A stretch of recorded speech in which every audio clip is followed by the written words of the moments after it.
My name is Peter Logan, Chief Coach of the DHPC, and I'm going to be taking this pilot exam session on meteorology. What we're going to go through is take the big view of the Earth and then step down to the smaller types of features. So we're going to start off with Coriolis effects and pressure systems, and the jet stream, how that breaks down into the structure of the atmosphere. And then we're going to go through smaller scale things like examining the layers of the atmosphere, how they give rise to soaring lift that we can make use of, and how we can see that in forecasts through examining skew-t diagrams, synoptic charts, and understanding the lapse rate, how air is forced up. And then some of the minor sort of flying conditions that you're likely to encounter, valley breezes, and also sea breezes as well. So why is this part, meteorology specifically, in the, excuse me a second, I'll edit this part out. I don't get the flash. No, that's for a different camera feed. I'm making a rod for my own back here because I'm just going to have to edit this out. Anyway, so, you know, why is the meteorology section in the pilot exam? Because we don't necessarily need to know it for the Civil Aviation Authority.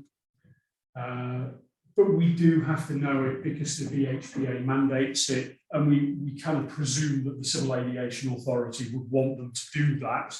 It's a responsible thing to do. But more importantly is the second reason, because we've got to be able to fend for ourselves. So in two places this is important. On the night before, the morning, the day of going out, it's important to be able to know what the day is going to deliver to you, not to maximise your cross-country distance, mainly for safety. When do you want to be landing by? When do you think it's going to blow out on the hill? Forecasts and meteorology will tell you that. But also for safety factors in the air as well. So an understanding of how air flows, what likely valley winds you're going to encounter, how those are affected by the day and weather types is important in this country, even more so flying abroad, particularly in the Alps.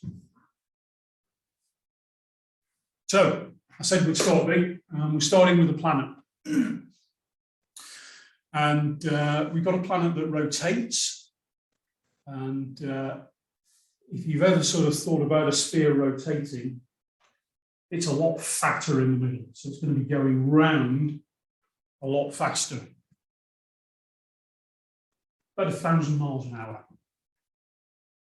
But by the time you've got to Scotland, it's only going around at about 600 miles an hour. And what that leads to is this Coriolis effect. Because if you think you're standing on the edge of this sphere and you throw a ball, that ball, I'm going to throw it a long way, that ball is actually going to be decoupled from the Earth's surface the moment you let go of it. Yet the Earth, as it moves north, is going to become smaller, which is why it appears to turn right. The ball thinks it's going in a straight line. It is going in a straight line in its own frame of reference. But because it's decoupled from the Earth, that initial momentum that you gave it, the going north force and the turning round force, actually means that it starts to travel and move to the right as you go north. Easy? Silly question. Go. moves, it doesn't go back from where the Earth is, it moves with the Earth because it's still being carried by the Earth's gravity. So it moves with the Earth's gravity. So yeah. Right, so it moves with the Earth's gravity, but because the Earth's moved, that's why it goes in and out. exactly, yeah. So that ball, as it moves northwards, it's moving to a band of the Earth that's actually travelling slowly. Yeah. So it would tend to go right. And of course, you know, because this is all in the same frame, it's in the frame of reference of the thrower of the ball, the thrower of the oxygen molecule. That person will also be there. Let me show you on here. That you will have travelled around there as the ball's turned Yes. up there. Yeah. Yeah. And of course, the corollary of that is throwing it south. It will also turn right, but that appears to go in a different direction when viewed from above.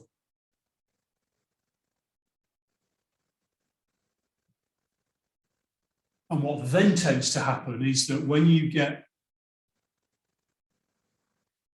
flows of air, those flows of air also obey this Coriolis force. So high pressures go up. Sorry, no, let's get this right. High pressures involve air at height traveling down to compress the air near the surface. And of course, as you go down and you turn right, sorry for people on the audio stream, you're not going to see this. You're going to spin down right along the helter-skelter. Now, low pressure, conversely, you're going to spin up right.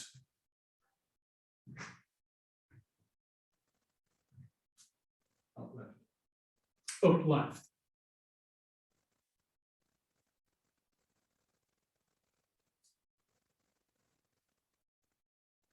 Yeah, good.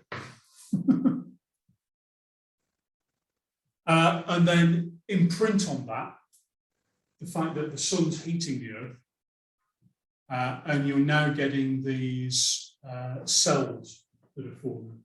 So more sun at the equator gives you almost constantly rising air between the Tropic of Capricorn and Cancer. And that then sets up circular tunnels, if you will, that then have sinking areas at about 30 degrees. That's, funnily enough, where you get the big desert areas of the world, because the air is constantly high pressure, constantly sinking. It's very hard to form clouds. It gets a lot of sun all the time and very little rain relief, which is why these belts tend to be sort of desertified or at least fairly arid. And then these cells continue up to the poles. Of course, all of these cells, with the rising air and with the falling air, are rotating themselves to the right with the Coriolis force. And what then gives us are these different general flows of wind. And these translate to being the trade winds or the doldrums, where you expect very little wind at all.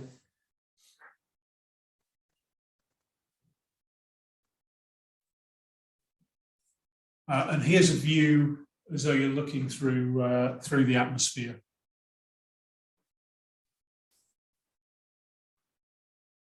All of this rising and falling is happening within the troposphere.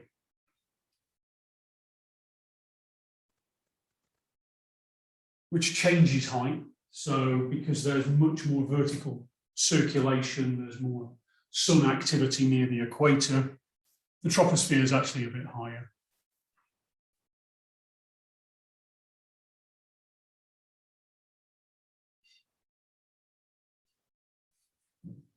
And you can see Britain's nicely positioned within the top end of the ferrule cell. And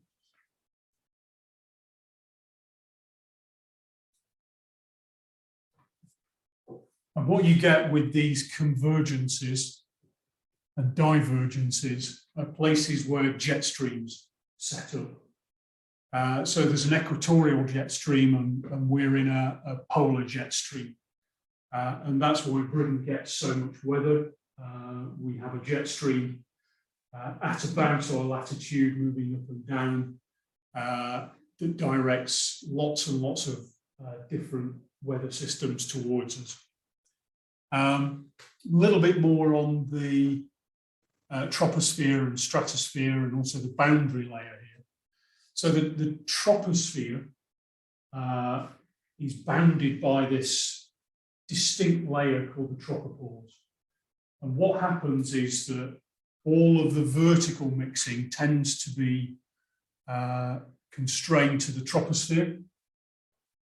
And above that, as you move into the stratosphere, you lose all of the water in the atmosphere. And you also get a very distinct change in the temperature gradient, which means it's fairly easy to tell troposphere from stratosphere.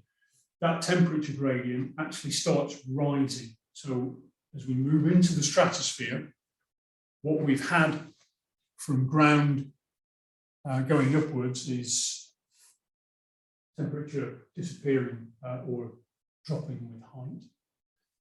It actually starts increasing with height at the stratosphere, and that's caused by the ozone layer. So the ozone layer absorbs UV. In absorbing that UV, it warms up, which gives us a massive inversion here on the stratosphere, which is why we tend to see all of our weather systems contained within the troposphere. The boundary layer itself, so that you can see that there's large scale vertical movement here. I believe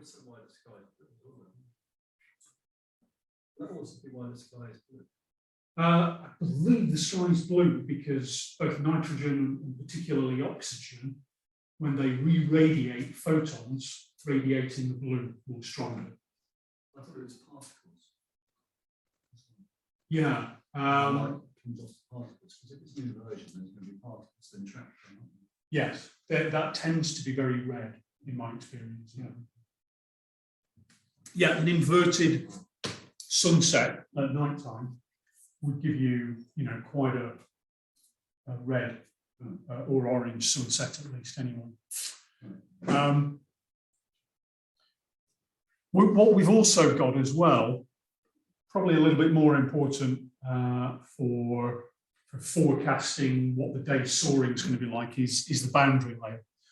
Now, this is the first maybe 5,000 to 10,000 feet of the air that you can expect to be vertically fully mixed within a day time scale.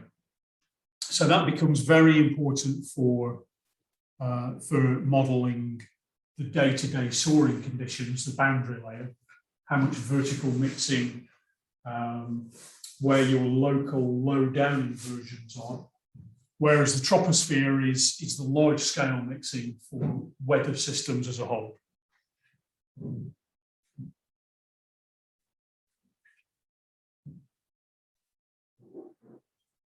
And there we go, polar jet and subtropical jet. So that jet stream moving from west to east tends to wave about, and there tends to be an oscillation of about 6 or 7 waves going around the whole globe, but it can change. It moves north during the summer and south during the winter. I changed that this morning. I'm not sure, David put these slides together. It does not appear to save the changes that I make. And like I say, you can have a number of wavelengths as the jet stream, the polar jet stream goes around the globe. Meridional is wavier, even though the diagram doesn't show it. Zonal is smoother. I will fix this in the video edit, come hell or high water.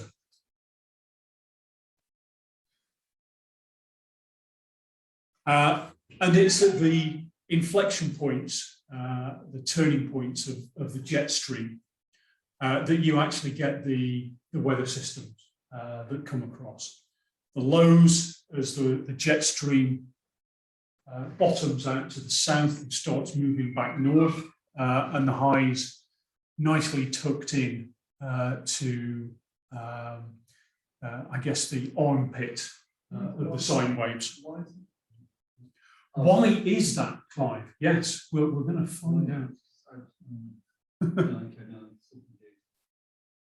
And they tend to move, lows move northeast, highs moving southeast.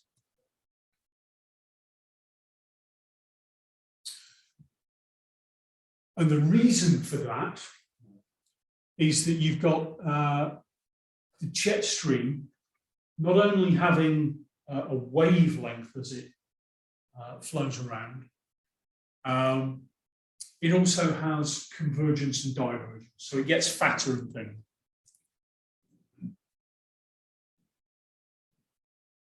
And as it does get fatter and thinner, then that affects the pressure systems below it.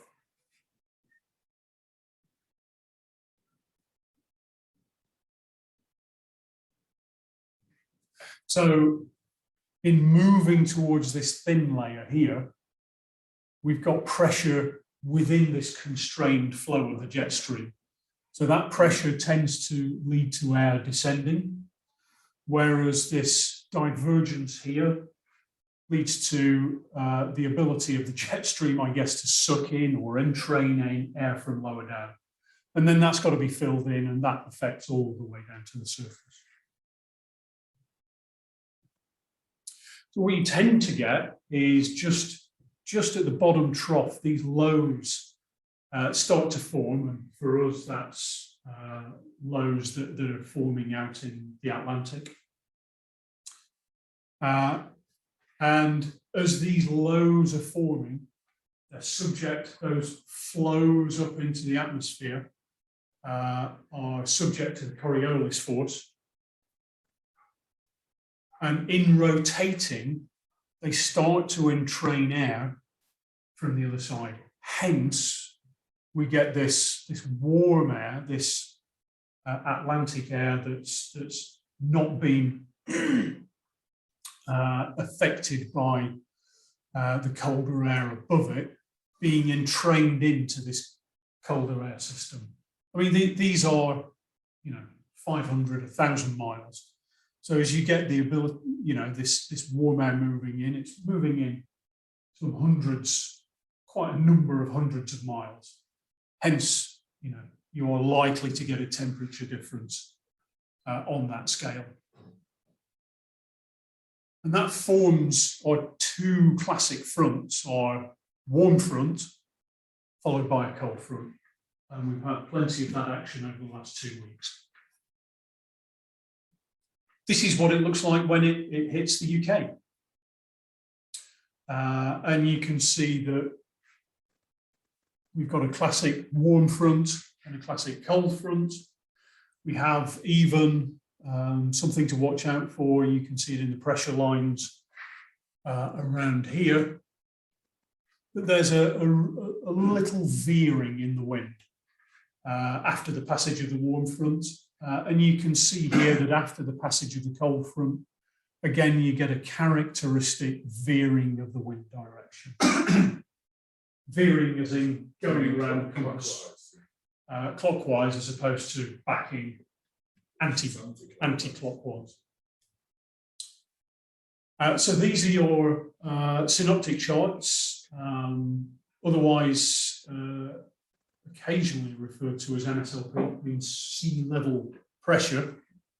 And what you've also got at the top end of this low, very common, is the cold front has caught up with the warm front and has led to an occlusion. We'll go into a little bit more detail on occlusions a little later.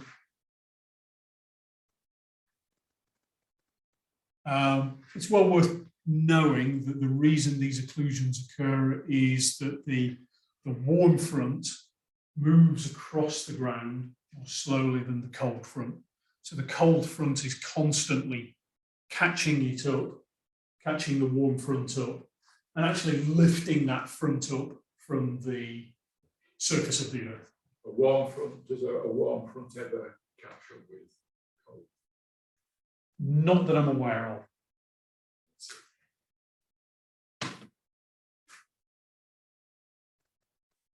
And you can see also that the warm front is generally what hits the UK first. As these low pressures move in, we see cloud behaviour associated with the warm front, then followed by the cold front.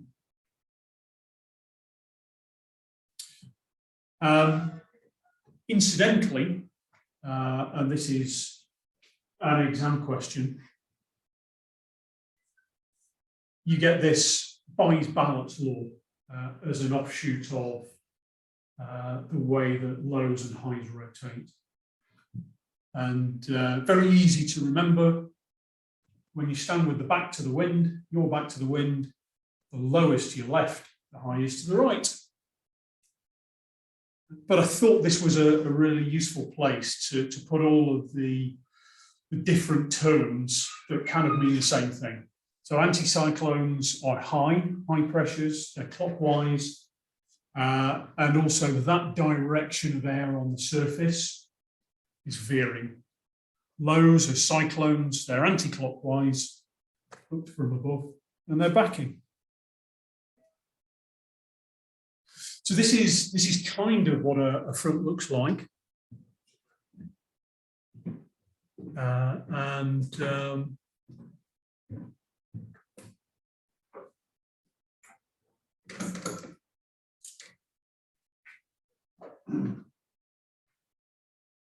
You'll see that the actual angles have been exaggerated a little bit. What you can expect for a warm front is that its actual gradient is 1 in 100, 1 in 300, 1 in 400. They're shallow. A cold front, hey David, cold front is actually quite steep. Now this is completely over-steepened. Both sets of angles have been over-steepened so we can fit something meaningful on this diagram. But cold fronts tend to be 1 in 10s, high 10s to 1 in 100. It depends if they're an ana or a kata front as to how steep they are. But rest assured, a warm front is very much less steep than a cold front.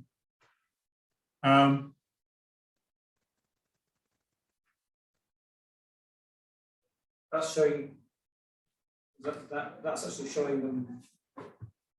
So the warm front there is going right. Is that correct? Yeah.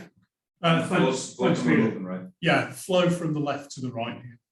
But the cold front there is going left. No, it's not. Both of them are moving right. Both are moving right. The arrows are just showing the distance. Yeah, so what we're looking here at is the salmon coloured arrows are actually starting to give you a variance in the wind from what you'd expect compared to the synoptic charts. Okay, so the synoptic charts will give you the flow of the wind around the isobars. And that's known as geostrophic flow. But here, associated with the front, you get something called ageostrophic flow. So it's flow of wind not associated with the pressure front itself. It's flow of wind associated with the approach of the front itself. And you can see here that with the, the bullying cold front on the left-hand side, well, it's pushing air in front of it. That has two effects. It's pushing air up the warm front, way ahead of it.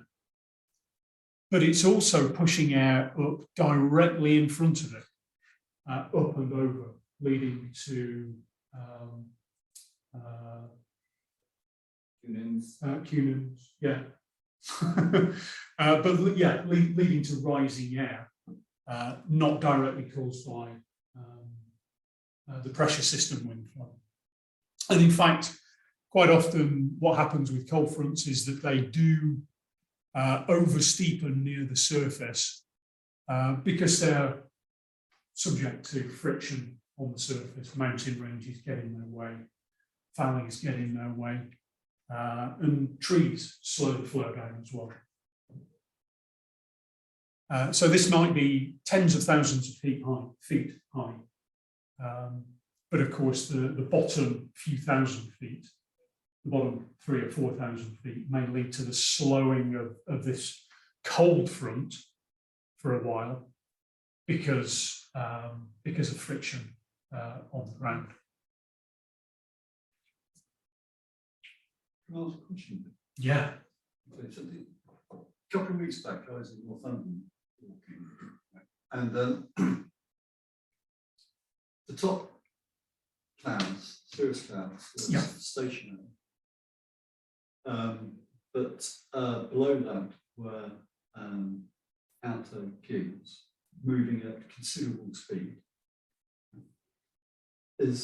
I'm put myself out here, is that because the cold front actually had met the warm front, the warm air, and therefore the warm air was trapped at the top, but the cold front moved through underneath it, or what? Do you remember what direction? It's come from the west. It's coming from the west. So the outer cubes were moving from the west. Yeah, that's understood. Yeah, but there was cirrus stuck up there. Absolutely. Yeah. Okay, so I mean, it's quite possible for wind to vary with height. Yes, more common for wind to be much stronger with height. Yeah. So there's a couple of possibilities. It could well be that just because of the the sort of foreshortening is the right word. But just because you were closer to the altitude, it was easier to see the movement on that compared to the cirrus. So the cirrus might have been moving relatively quickly, but looked stationary compared to what was moving straight above you. At 6,000 to 10,000 foot above your head. What it also could have been is that cirrus could have been associated with a previous front, and or up at height, the dew point could be quite close to the environmental lapse rate,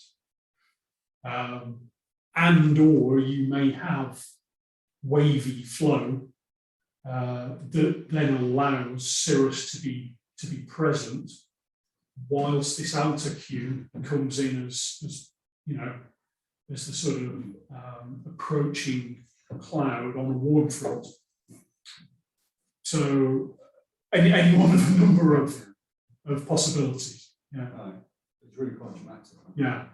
So being able to pull the tephigram, the skew-t diagram from Dave, would help us explain that actually. Right. And we'll go into that a little bit later. So what we do get with these ageostrophic flows of air being generally forced upwards on the back side of the warm front, the front side of the cold front is the formation of cloud, and that quite often means rain. Don't forget, a warm front has had the energy, has the air in it that has the energy to absorb a little bit more water from the sea or the ground that it's passing over. So you do tend to get higher humidities or higher relative humidity in air that's associated with being in between a warm and a cold front. Is that what's called a warm sector? So this is the warm sector in between what's usually called the cool. So the warm sector just doesn't have the energy to bully this cool sector out of the way. It's not as dense to start off with. So naturally, as it's moving and rotating due to the Coriolis forces, as it's rotating, it's forced up above the cooler air that it's trying to shove out of the way. No such problem for the cold front. That just bulldozes everything in front of it, leading to kind of drizzly sort of conditions if you do get any rain associated with a warm front, but much more dynamic cloud building, occasionally thunderstorms, cumulonimbs, squall lines associated with the passage of a cold front. And here we're just concentrating a little bit more on this ageostrophic flow, where even within the front itself, there's circulation that reinforces the convergence of the cold front and the warm sector on this left-hand side, and also cool air. So what that other slide was showing was why a cold front tends to move faster than a warm front. So if you move forward, Yes. Because the ageostrophic flow supports a cold front. See, it's kind of pushing the warm front forward. That's the blue line on the cold front. Whereas the ageostrophic flow on the warm front tends to counteract the movement of the front, pushes against it.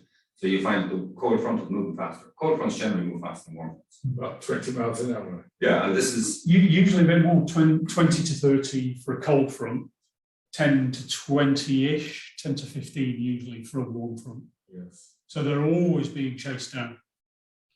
So again, weather associated with a cold front would be drizzle. Generally, yeah. Yes. The lighter rain. Yes. But again, you know, we've got this amplification of these two different speeds of the front. If you notice here, when you have rain falling on the warm front, that's falling through already cold air. Okay. But here, there's a big difference. This rain is falling through already warm air.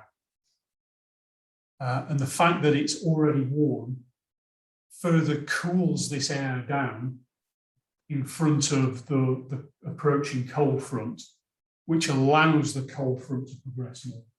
Again, it's another ageostrophic wind flow. Not caused by the pressure of the front, but caused by the cooling due to cooling of the atmosphere due to evaporation.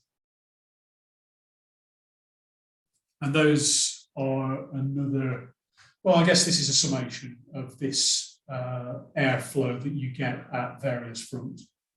So you see here that the ageostrophic flow on the warm front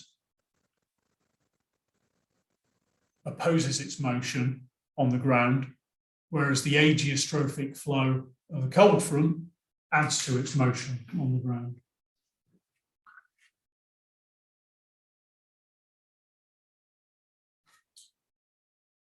And here we get the types of cloud associated with each of the fronts. So this is where we get our phrases: red sky at night, shepherd's delight, red sky in the morning, shepherd's warn. If we've got red sky at night, we've got the sun showing on either the back of a warm front, because the sun's setting in the west, so you're looking at the red sky being in the east. So it's lighting up that past warm front, or it's lighting up the back of the cold front. Red sky in the morning shows you what's coming. Lighting up this warm front from below.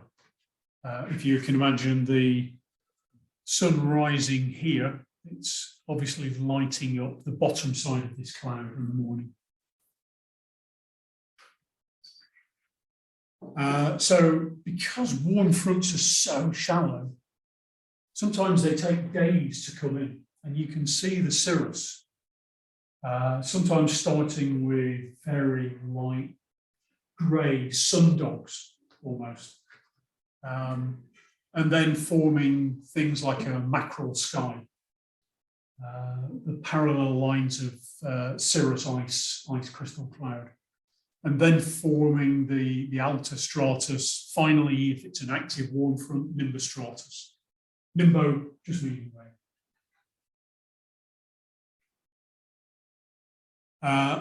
Period of relative calm before the cold front comes in, and the cold front is usually marked by an active weather front, quite often raining in the UK, certainly raining this time of year, and always marked by very heaped clouds, meaning lots of convection. And then after the passage of the cold front,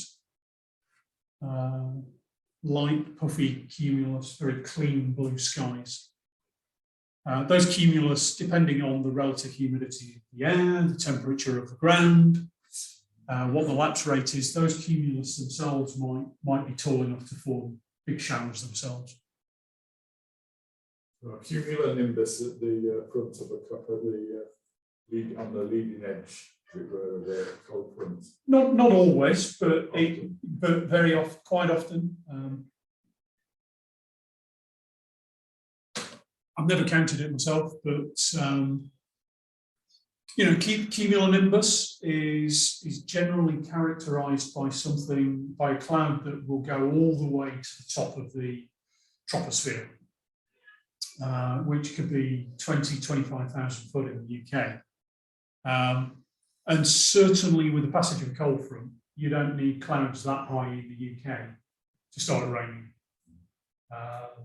Clouds that are just a few thousand feet thick quite easily rain if the relative humidity is high enough and the conditions are right. Definitely an exam question. Yeah, certainly. I was just going over again the different weathers that are coming with it. So yeah, you've got the cold front, you've got heat clouds coming in with the cold front. Yes. You've got three things here, because you've got a warm sector in between the cold front and the warm front. Yeah. So you've got nimbostratus there. Yeah. At the beginning of the warm sector, and then at the beginning of the warm front we have rain again. Not necessarily. Not necessarily. Just cirrus. So what do we see? Is that what we see at the beginning of a warm front? Cirrus. Generally, yes. Yeah. Right. Not always, but commonly, yeah. And there are different reasons for that. You've got different levels of activity of a front, different depths of pressure, but also different temperature gradients at height, which lead to less or more active frontal systems associated with a low. But generally,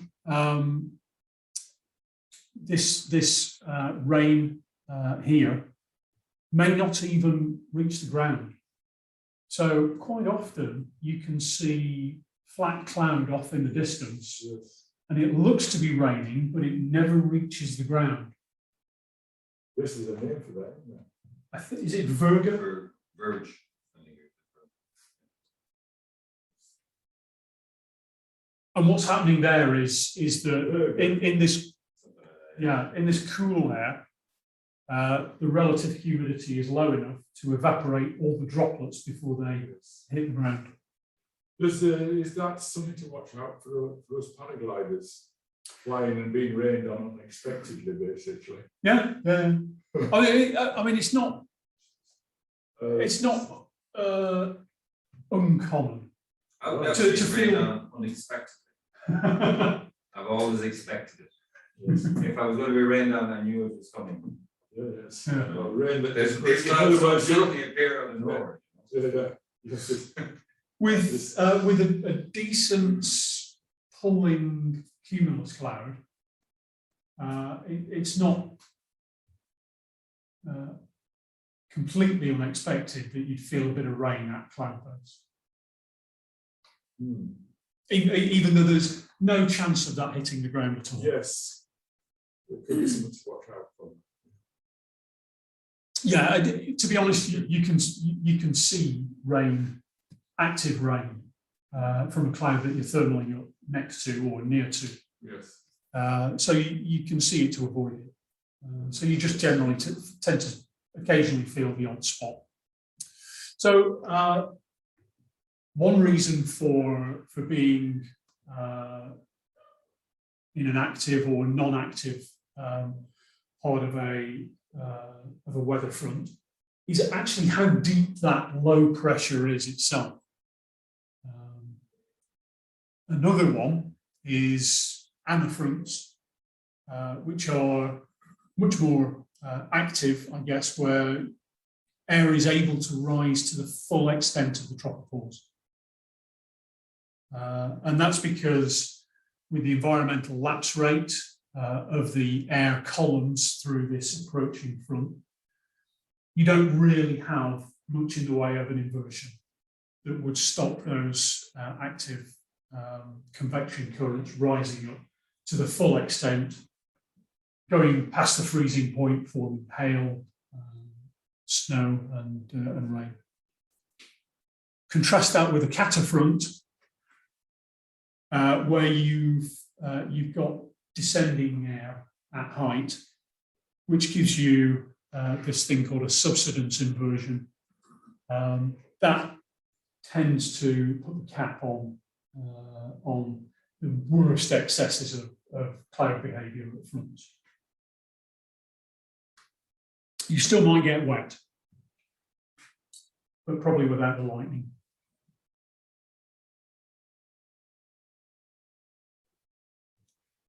And the way that they look on skew-ts, now we're going to cover skew-ts in some detail probably after the bio break, but the way they look on skew-ts here, or the active type of front, you might just be looking here at, you know, a small inversion,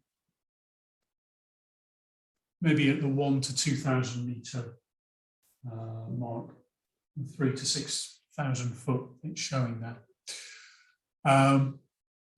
However, at about the same height, that kata front is showing you this wide divergence of temperature with height, increase of temperature with height, the divergence of the dew point from the environmental lapse rate here. And that's indicative of the descending air drying out the air at height and putting a cap on any convective activity. So I said we'd move into occluded fronts a little bit. And effectively, your occluded front is that warm sector lofted up, because what's happened is that the colder, denser air of the cold front has caught up with the cool air left over from the passage in front of it, passage of the previous set of weather fronts in front of it. That warm air gets lofted up again because air is being forced upwards at some meters a second occasionally, you're going to get the possibility of rain. So an occluded front is no promise of good weather, having kind of muggy grey conditions, because an occlusion is quite often very common. Typically, the cold occlusion is what we're getting in a low pressure. I'm going to go over to my esteemed colleague David. The warm occlusion, is that from the weaker fronts associated with a high pressure system? That I don't know. I think I don't know what pressure system creates one or the other. Just when you have cold air meeting cold air, there's still going to be a temperature difference between the two bodies of air. So one of them is going to be colder than the other. If the one catching up is colder than the one on the front, it's cold occlusion. If the one catching up is cool, but the one that catches up is colder, it's a cold occlusion. It's a warm. The weather's the same either way. It just pushes the warm air up and it all spreads out. So, Get your umbrella. but I don't know what causes one or the other. And all of this is given to us in a synoptic chart. It was a quiz slide.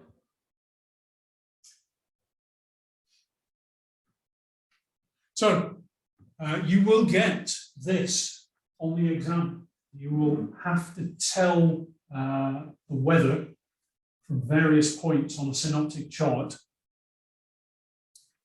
So should we start with A? Who would like to tell me something about what's happening at point A on the map?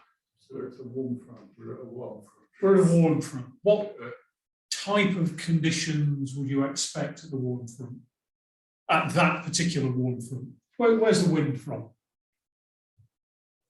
From the south. West. Yeah. We call it an angle, isn't it? What's from the southwest. Yeah. What kind of cloud would you be looking at there? Cirrus and alto stratus. Well, so this point here marks where the warm front is on the surface.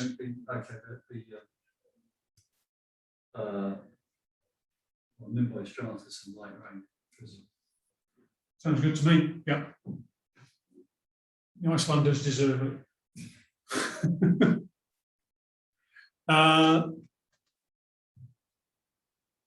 B.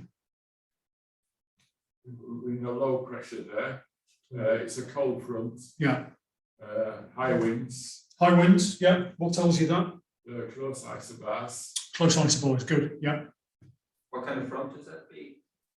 I thought cold front. It's occluded.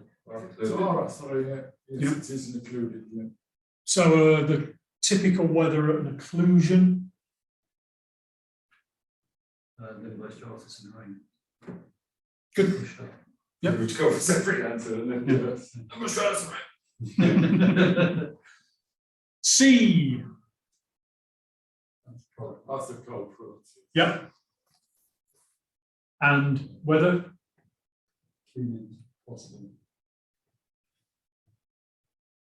Heavy rain. Yeah. Yeah. Change of wind direction. Yes, from the northwest. Yeah. It's actually a little bit of a funny one, is that? I mean, if you look at, now I'm looking at it, at this around, the sort of Moscow-y, or Lithuania. I guess we're in Lithuania, and although they're up there, aren't they? Yeah. Up here, you're looking at that traditional sort of veering of the wind, but down here with this cold front, this same cold front, as you're stood on the ground and the front maybe passes over you, the wind backs. But that could be much more to do with these, the very slack isobars from the high pressure that it's pushing out of the way there. So it's not always that you're going to get a veering of the wind as the front passes. So it's quite a good example of how it's catching up Warm front. the warm front. Yeah. Yes, absolutely. Yeah. Yeah, you can see here you can really imagine that this is off spiraling into the upper atmosphere as it goes upwards around the Baltic there. D.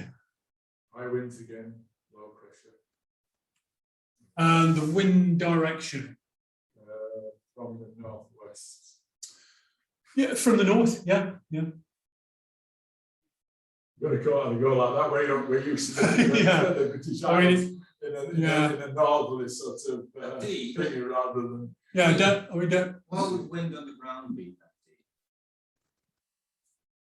That's a low, isn't it? That it's Yeah. that's a low. It's spinning around. Yes, yes. Well, it's changed. The isobar, so it's changing from north to northwest, I would say. Yeah, well, west, isn't it? It's Yes. spiraling in. And for a low pressure, it spirals. out. Yeah, on the isobars, it's coming roughly from west. But Well, it's on coming from ground- the left of the picture, but the left of the picture is northwest. You look at the British. I'm looking at the British Isles, and it's north is in the top left-hand corner. So Oh, I you can see the Yeah. line of Yeah. longitude here. Very good image. Yeah. Yes. Yes. Yeah. Keep Yeah, in mind- north is top left corner, not top of the map, roughly. Keep in mind on the ground, the wind isn't parallel with the isobars. It would be Oh yes, there is a degree. leaning in towards the low and 15 degrees. about 15 15 degrees. About 15 Yeah. degrees. Yeah, it's a good point. So on the ground, because you will be asked things like that as well. What's Yes. the wind direction on the ground based on the isobars? So hold on. So would the direction then at D then be more in towards the low? Yeah, about 15, 20 degrees. Yeah, so it would be northwest flow. And the high pressure would be spiraling. The other way, so it's High pressure spirals out. Yeah. Yes. Yeah. Right. That's one to remember. Yes. You know, Ground, it's only a inward, little. and on the high pressure, it's outward. Yeah. Where the actual. But if you imagine it at the centre of each low pressure, there's a big Hoover nozzle. Yeah, so as soon as you're crossing these mountain ranges in Scandinavia for point D, Yes. that's of course going to flow that geostrophic flow down. And of course, you slow down, or you slower flow down. It's going to leave it open to other factors, like the fact that this low is actually lofting air up. So it's going to suck the air in as it slows down.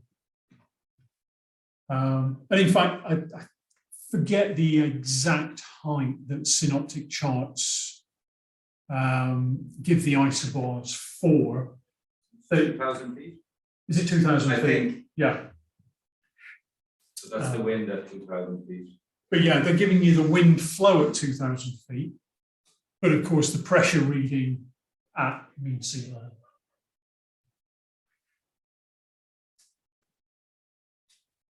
Point E. What's the weather going to be like at point E?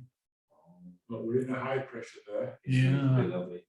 Yes, Time to get the shorts out. That's Right on the right. beach. It is a cold front, but it's a way off. So yes, balmy weather. You see that? It's in January. Yes, but still sunshine. Yeah. It'll be all right. And You'd still rather be there. Yes. And point F. Good old Blighty. Well, So we're- it's we're- January. Yes, but we're in a high pressure though, Yeah. so fair weather. Fair weather. Yeah, the front's moved through, so there could be some residual cumulus. There could be. But don't forget, we're dominated by high at the moment. So there would be thermic activity and I think there'll be a lot of sun on the ground because of this high, which is going to tend to suppress cloud. But I think the conditions that we've got here, this weakened cold front south of F that we can see here, will have left us with some drier air. I've seen that on. I've Blue- seen that before. Yeah, So is that triangles and plus signs? yeah. So this is just a faded cold front. Right. And so that's going to have left us, certainly overnight, with cooler, dry, cloudless air. So I think Britain will be looking at one of those Cold. classic winter, Yes. icy, blue, clear days. With, quite a nice sunset, sunrise, because of the inversion that we'll have got. Maybe a little bit of cloud associated with this trough to the north along the North Sea. Would that be any good for flying, or is it too light a wind? Too light a wind for flying on F? on F. I think that would be fun. Yeah. So one rule of thumb that an old instructor taught me was when there are more than 4 isobars, and these are isobars that are 4 millibars apart, 400 pascals apart. When there are more than 4 of those crossing the UK in a north to south direction, it's going to be too windy to paraglide. So if you imagine that gap there between 1028 and 1032, this gap here, Yes. you maybe only get 3 of those across the UK. So I think that would be quite a nice day to fly. Yes. And wind direction from It says in there F for flying. From north. As you're looking at north. Yeah. Trestle Ward. Yeah, which way the wind's going there? We're going round in right direction. Yeah, so they'll be Northwest, isn't it? yeah, they'll be moving out of the high pressure a little bit, so crossing the lines on the surface. So northwest. Yeah. We'll be going to Sutton and Cowling Pinnacles. Going for a side record.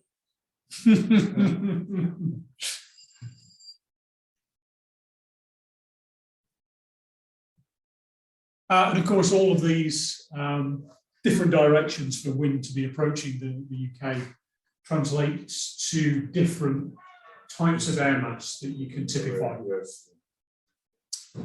And certainly what we would have been getting there is either Arctic maritime. I'll publish all of this. Yeah. That's the last one. Certainly Arctic maritime air mass or polar maritime air mass. And I think the wind flow from the last diagram would have been a little in between the both, but mainly we would have got Arctic maritime, which is cold air, it's dry air. Because where the air's come from tells you a lot about how much water that air can hold. Yes. So if it's come from somewhere incredibly cold, you can't hold a lot of water. Okay, so if you can't hold a lot of water, cloud bases are going to be higher. Chances of rain are going to be a lot less. The clouds themselves are likely to be smaller in size and quite puffy as opposed to dense and towering. So generally in summer, Arctic maritime air mass, those northerlies, tend to give some brilliant cross-country flying conditions.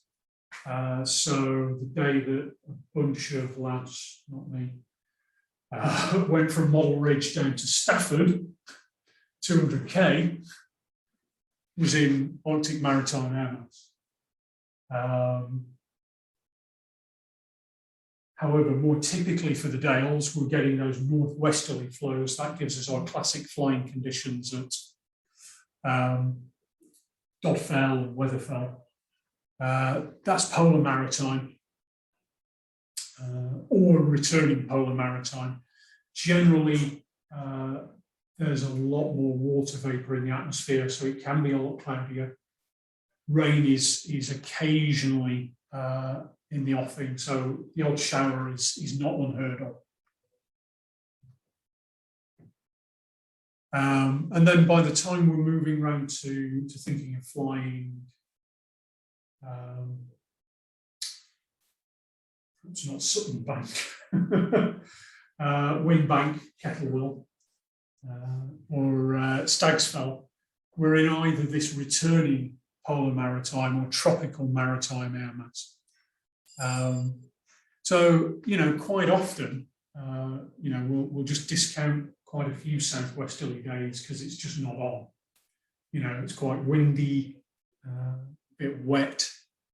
But on the days when it does come together with either returning polar maritime or tropical maritime in those southwesterly flows, you know, again, it can lead to pretty usable cross-country conditions.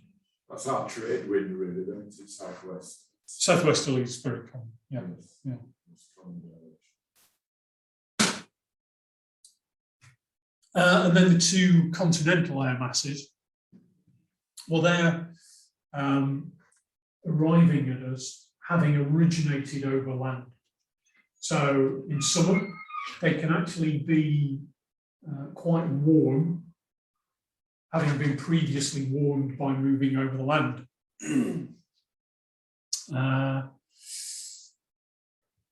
Doesn't always lead to the best of conditions, can be quite inverted. So our easterly flows, or southeasterly flows, can be quite a fight as cross-country flights go, in that they're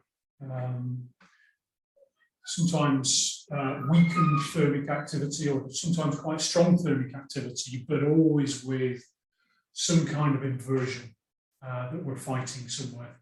And that can lead to some marked turbulence. So the inversion is above you, so that's capping the height that you can.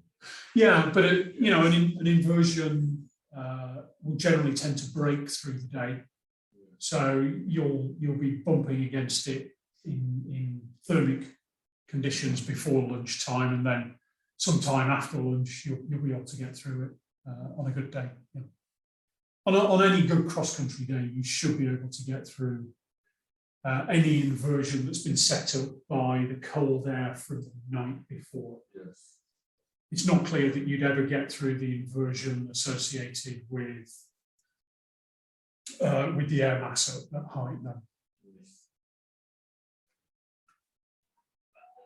And in fact, I remember, well, yeah, one flight this year was actually in probably returning polar maritime air mass from the Bradwell Edge to Peterborough. Was actually, and it shouldn't have been that inverted given the direction, but it was mega inverted in that you got to the height of the inversion and you could see crystal clear sky above it, and you had this huge grey murk line that just faded out to the green of the ground below it. It was very marked. But typically, that kind of view is associated with this eastern air mass as we get all of the pollution, but dust as well from the continent. And this tropical continental air mass is the one that does occasionally give us a dump of Sahara sand, which the weathermen always tell us about. 2018, we were getting a lot of that. No, it's a few years back. Yeah. I had a bunch of good southeasterly flights in 2018. Okay, so as we're moving in from looking at the globe with big weather systems and Coriolis forces and flows. We're looking at more local conditions, and as we move down through the troposphere, we get to the boundary layer and the surface. So heat causes air to rise. As that air rises, temperature drops, the surrounding pressure drops, and therefore the density drops. So that parcel of air actually gets bigger, but it also gets cooler. And that gives us several downstream effects. And what we get are, oh, absolutely, yeah. What we get are things called lapse rates. So a lapse rate is nothing more than a drop of some condition. Now, for us, that lapse rate is the temperature drop. So the temperature is lapsing. That's what we're talking about when we talk about the lapse rate for us. And then there are a few different kinds of lapse rates that we really care about, because, you know, we're talking about that parcel of air dropping in temperature as it gains height and becomes less dense. But that parcel of air had certain characteristics to begin with. And we have characteristics of all of the parcels of air as you go up through a column of atmosphere. So if you imagine on the top of your head, all the way to the top of the atmosphere, there's a lapse rate of atmospheric temperature. And that's what we call the environmental lapse rate. That's what the air does just as you sample it going up through the atmosphere. And that's how we find out what the environmental lapse rate is. We send a radio balloon, a radio sonde on a balloon up through the atmosphere to measure that. And that's done quite commonly from several locations in the UK every day, sometimes a few times a day. And then we've got those inherent characteristics of a parcel of air that we really care about, that give us a different lapse rate. And one's called the dry adiabatic lapse rate. Adiabatic meaning changing with pressure. Dry adiabatic lapse rate is where the humidity of the air is below 100%. So it's not cloud. So this is dry air that would obey the dry adiabatic lapse rate, changing temperature with height, if we just took it up in a plane. Yes. Saturated adiabatic lapse rate is the point or the temperature behavior with that piece of air, with that parcel of air. If its humidity has reached 100% and air is now condensing water out of it, water vapor is coming out of the air and forming droplets, because that parcel of air is now not at a temperature that would sustain the amount of water that is within it. So as you go up, as you go up through the atmosphere, the amount of water that will be held within the vapor phase, within that parcel of air, drops all the time. And so it's cloud forming. So yeah, so typically when we're caring about what happens with the saturated adiabatic lapse rate, try saying that after 2 points. Yes.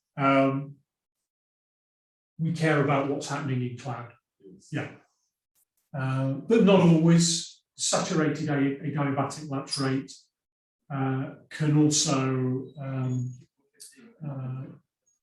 be used to typify how air changes in temperature in fog as well.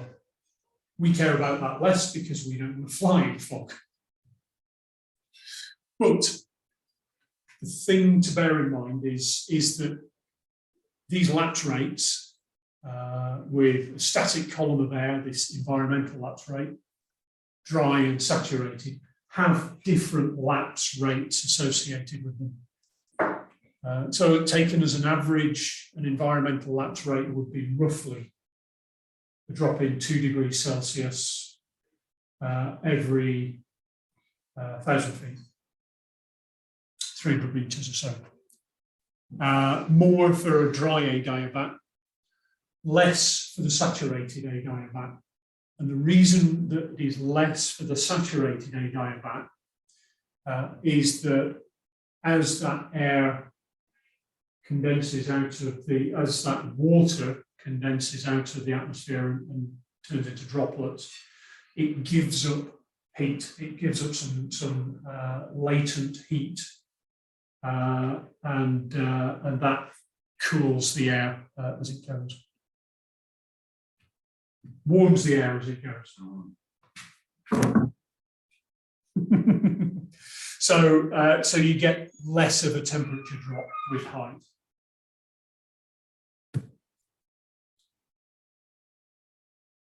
Basically translates to the thermal actually picking up speed at cloud phase. Yeah.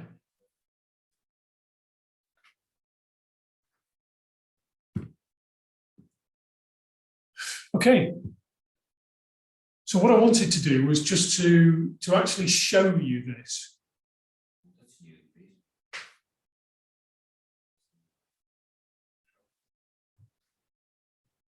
Because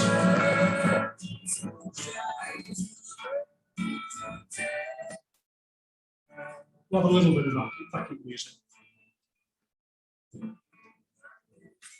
Because of course, you know, what we know is that the air, when it does rise, does so in a cohesive way.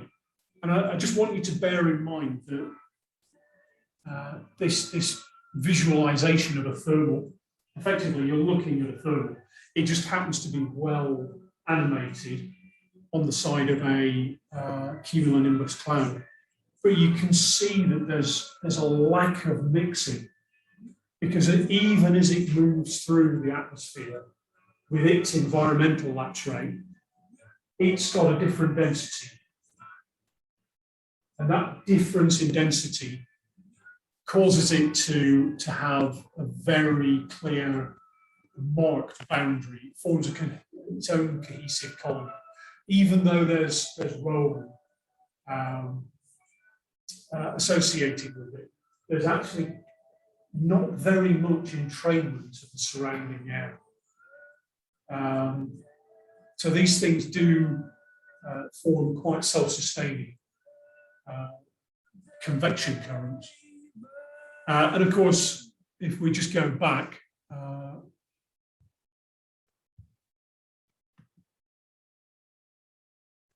what I did want you to see just here was the widening at the top. You can see here that the diameter here, which is closest to us as we're looking up, is smaller than the diameter here, which is smaller than the diameter right at the top of the cloud there. And that, of course, is what you would expect from a parcel of air that's maybe been at 3,000 feet down at the bottom of frame, and now is at 8,000 feet at the top of the frame, or going much further on. You see it in sped up like that. It gives you a real sense of the explosion that's going on inside these really big clouds. They look nice and benign, but the really big clouds are. There's more joules in a Q-nin than a nuke. Wow.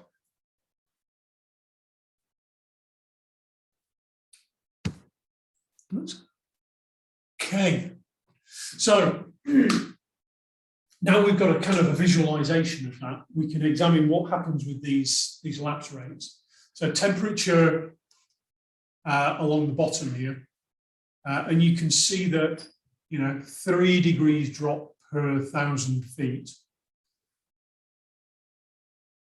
gives you one particular gradient. That gradient changes after you reach this line called the dew point. So the dew point, which is shown much more sort of emphatically on the skew-t diagram, that dew point is the point at which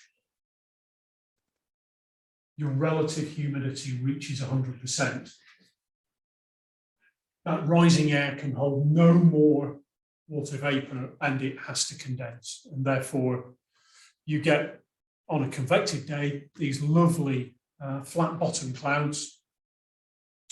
And then also on a day where you might see sea air coming, or you're looking at air from two different sides of a mountain range, or even two different valleys, they can have two different relative humidities.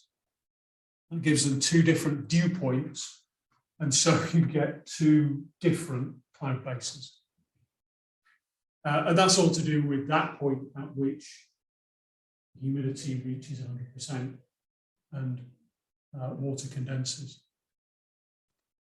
And this gives you an idea of working out how to sort of typify the behavior of the atmosphere. I haven't seen any questions particularly on the states of the atmosphere, but it's one worth bearing in mind just for your own safety in being able to tell a day that is unstable, good, or absolutely unstable. Generally, you don't want to be flying in the afternoon near the big clouds. So in a stable atmosphere, you've got the environmental lapse rate always less than the dry adiabatic lapse rate. So that means that these parcels of air, if they're heated near the ground, they just don't want to rise. Unstable, your environmental lapse rate at some point is bigger than your dry adiabat. So it can rise. Conditionally unstable. Okay, so you've got your environmental lapse rate. It's bigger than your DALR, but smaller than your saturated adiabatic lapse rate. What that means is that as soon as your packet of air reaches the cloud, it's going to hit the saturated adiabatic lapse rate and just die out. Absolutely unstable.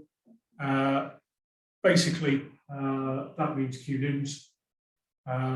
Your environmental lapse rate, if it's all the way up the column of air, will just be going up to 30,000 feet. It is massively buoyant, and the only thing that will stop it is the tropopoles and the inversion that you get at the tropopoles, 30,000 feet.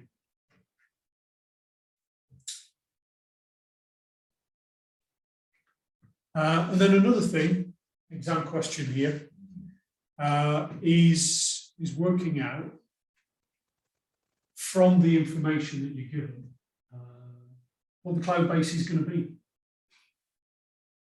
So funnily enough, there's a little bit of a rule of thumb. So if you take the temperature difference between the temperature on the ground and the dew point on the ground, and then times that by 400 foot, then what you get is the height of cloud base. And sometimes you don't even need, on a good soaring day, you don't even need the temperature of the dew point on the ground. You just need the overnight temperature, the lowest temperature it got overnight, because you woke up this morning and there was some dew on the ground. So that gives you a rough rule of thumb that if the Met Office or the BBC says it's a 25 Celsius day, and you know overnight it was pretty cold and you saw some dew on the grass and it was 12 Celsius, then the difference between Yeah.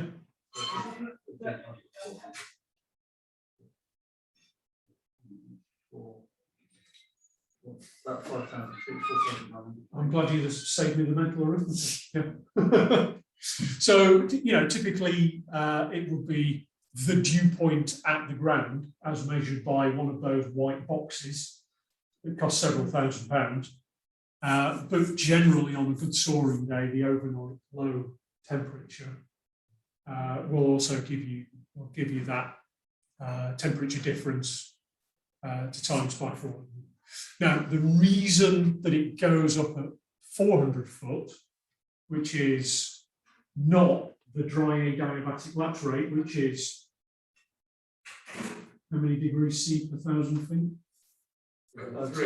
Three. I'm sorry. So you can't get 3 400s in 1,000, can you? You can get 2.5 in there. So what's also happening is that there's a 0. For every 1,000 foot, there's a 0.5 degrees C difference, and that's the dew point actually coming down as well, which is why you've got that 2.5 times then, or 2.5 times 400 in a 1,000 foot, because that parcel of air, as you loft it, it continually can hold less. Yeah. Just wind back slightly. Yeah. Sorry, because I was making a note of time speaking.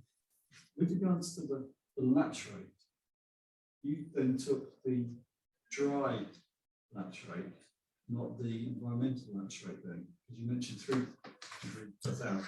Yeah, because Not the environmental lapse rate, which is 2 degrees per 1,000. Why do you then mention the dry lapse rate?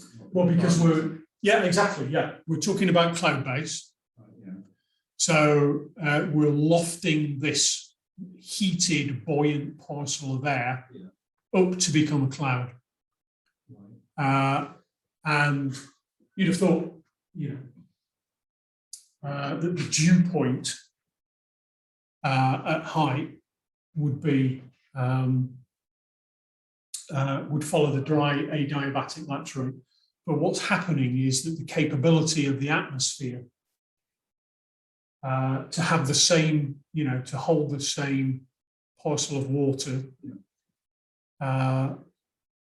decreases with height by about 0.5 degrees C per 1,000 foot. I kind of get that Yeah. it kind of can change, but I don't understand why you're taking the dry lapse rate, not from standard environmental lapse rate. Because, well, we're taking that dry adiabatic lapse rate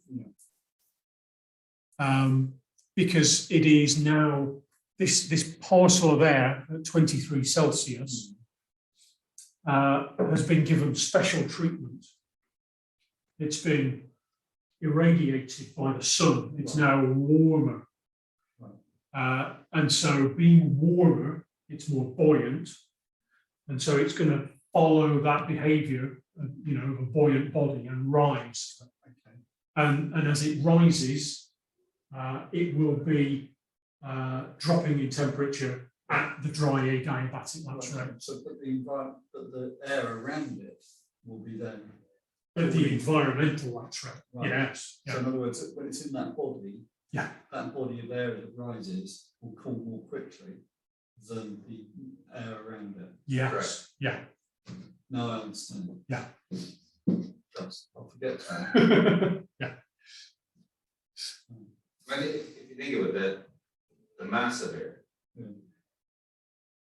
has the yellow, the environmental aspect for the speed it cools. All around it. But if you take a local body of air that's being heated by the sun, it cools quicker as it rises up. So eventually it'll get to a point where it's the same temperature as the air around it. Because it's cooling quicker. Yeah. And at that point, your temperature doesn't rise any further. Yeah, because they're together then. Yeah, and chances are it'll have passed the dew point at some point as it's rising and it'll form a cloud. On a blue day, what happens is the dew point is above that point. So in other words, you got this little bubble of air that's cooling at 3 degrees a second, rising up through an air mass that's cooling at 2 degrees a second. Eventually it meets. Yes. If the dew point is above it, you don't get any cloud. but the thermal stops rising. Hmm. Because the bubble is now at the same temperature the year round. Right. If the dew point is below that, you get a collapse. To your point, There you go. this is the diagram that you need. Oh, fucking hell. Yeah, Yeah, but also, if I knew my slide set. yeah. So this is your simple case where you heat that parcel of air to 5 Celsius more than the environmental air that it's been part of. And this is vastly sort of simplified because, you know, this environmental lapse rate, it's an assumption, it's an average. What I would say, Pete, is it is vastly simplified, but this is what you're going to be asking exactly. But you know, it's pretty much good enough for your own forecasting of the day's conditions. So yeah, you see that faster drop until you get to this point here, where both are at the same temperature and therefore at the same density, and therefore there's no buoyancy to loft that heated air much higher. Right, okay, fine. So that's where the thermal stop, but there's no guarantee that that will be where cloud base is. No, there's no guarantee. That's so. It So just happens to be, well, I mean, we've changed the height now, but we've added the complexity of a saturated adiabatic lapse rate brought on by the fact that the dry adiabat and the dew point, or the mixing ratio, or the SSH, you might see them on skew-ts. They actually intersect here. So where a dry adiabat and the dew point line intersect, that's where, you know, you're getting the indication that the relative humidity is getting higher and higher and higher to 100%, and therefore cloud starts to form. And then after that, any lift within that cloud, and there's heat being liberated at that point, so there's no reason for the lift not to continue if there's no inversion. That then cools at the saturated air diabatic. And again, you can see here that there's a divergence between the environmental lapse rate and the saturated adiabat. That means one thing: if these are diverging, then that buoyancy is going to be diverging as well. This cloud is going to want to go gangbusters until the actual air temperature gets in the way, and we hit here an inversion, or another way of thinking about it, temperature rise. Temperature goes up with altitude, which is against the environmental lapse rate that you commonly assume through the atmosphere. If you want to go, if you just go back a slide, because so that slide there, this explains the 400-foot rule. So what that slide is saying is, if you take a body of air that's being heated up to 25 degrees on the ground, and the Met Office tells you that the air on the ground, its dew point is 15 degrees. In other words, if you take the body of air on the ground and cool it to 15 degrees, it will condense in a cloud. Right, so it's 10 degrees different. There's 10 degrees difference. Times by the 400. Right. 4,000. So what you have is you've that body of air that's being heated up by the sun, it's at 25 degrees, it starts rising and losing temperature at 3 degrees every 1,000 feet. Now, the dew point also loses temperature as it rises. It gets lower, but slower, 5 degrees, 0.5 degrees per 1,000. So those 2 points, they move up. The dew point is losing heat slower. The hot air is losing heat faster. Eventually, they meet at a point in the air And that's your dew point. That's when that body of air will condense out into cloud. Yeah, so 25 degrees, yeah, so about 25 degrees gone to 13 and over 4,000 feet, it's lost Yeah. 0.5, which, you know, 0.5 Yeah. over 1,000, which is that's 4 up there. So it's lost 2. Yeah. So if you work it out, the net then is 2.5 degrees per 1,000 feet, which is your 400 foot per degree difference between your actual body of air, which is 25 degrees, and the dew point on the ground. So then on this particular slide, what it's showing is that the environment lapse rate is also showing there. It's saying that on the ground, the body of air is roughly 20 degrees. There'll be pockets of air that might be heated up to 25. The body of air is 20. It's also cooling down as it rises 2 degrees. That body of air that at 25 degrees, that bubble of air, never hits the dew, never hits the ELR. Condensed out into cloud. That act of condensing into cloud releases another little bit of heat. And it just keeps on rising. So that cloud there has no reason to stop rising. There's nothing that's going to stop that cloud rising right now on that ground. So It was last seen in orbit. Sorry, David, you lost on that last paragraph, that last bit. I got the bit about the environmental lapse rate. Yeah. Because the environmental lapse rate, as it hits that point, Yeah. Is- The environmental is- lapse rate is just is- a standard. and that's not going to form a cloud. No, the environmental lapse rate is just something you measure against. It's a standard, it's an average. Yeah. The actualities on the day is you've got your dew point and you've got your body of air, which is your bubble of air, which is 25 degrees.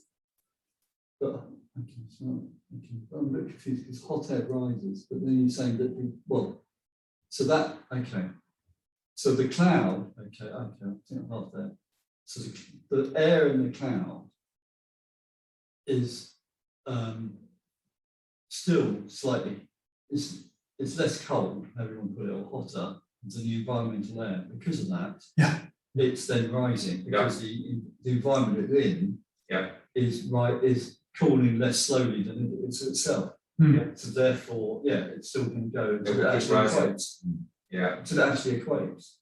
Yeah. And it's not equating. Yeah, there's no reason for the air to stop rising if it's always hotter than the year round. Because it's natural.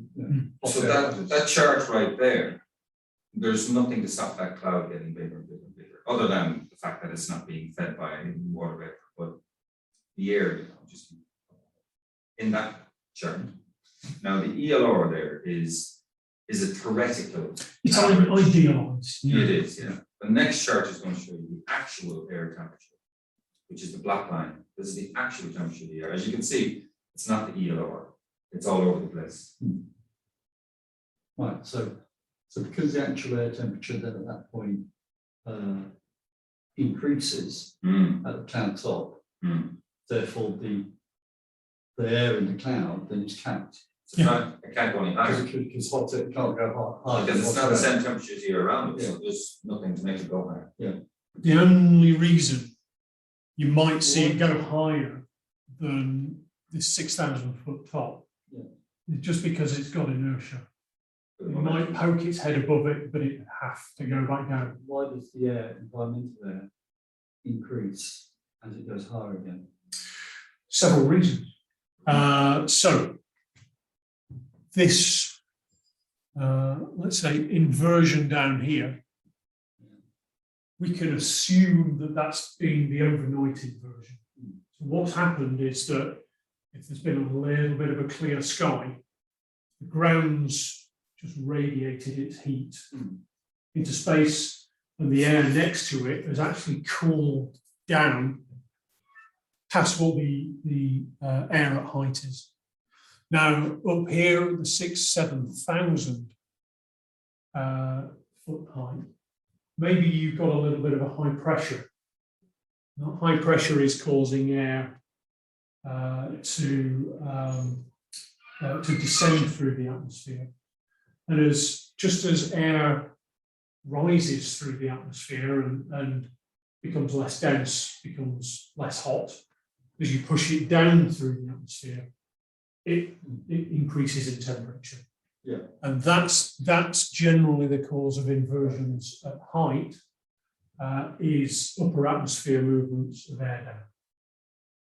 Bit like a pump, you know, pumping through my pump feels hot. Yeah, yeah. There are, you know, there are other reasons as well.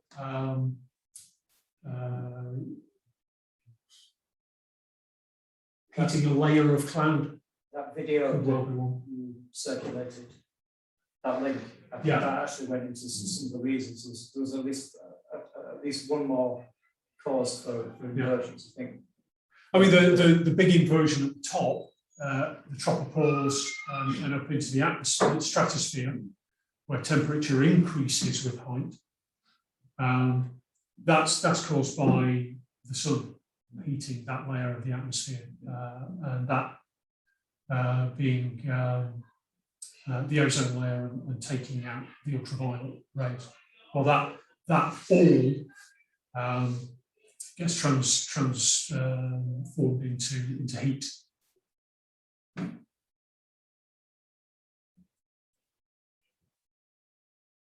This is a simplified skew-t, really, is what we're looking at there. So if you compare that to the last slide you can see a very definite inversion on the actual air temperature, which caps the side at the top of the cloud. Right? If you just go back, the actual air temperature, right, actually gets hotter from 5,000 feet to 7,000 feet. The body, the whole massive air here, it doesn't. So there's nothing to stop that cloud being vertically growing vertically. No cap on it. And don't forget here at, you know, 10,000 foot, it's 700 millibars. There's, you know, a good almost third less atmospheric pressure. So there's plenty of, you know, difference in buoyancy that's possible with big pressure changes like a third of atmospheric pressure. So just summing up those different slopes of the adiabats, again, you've got this difference of the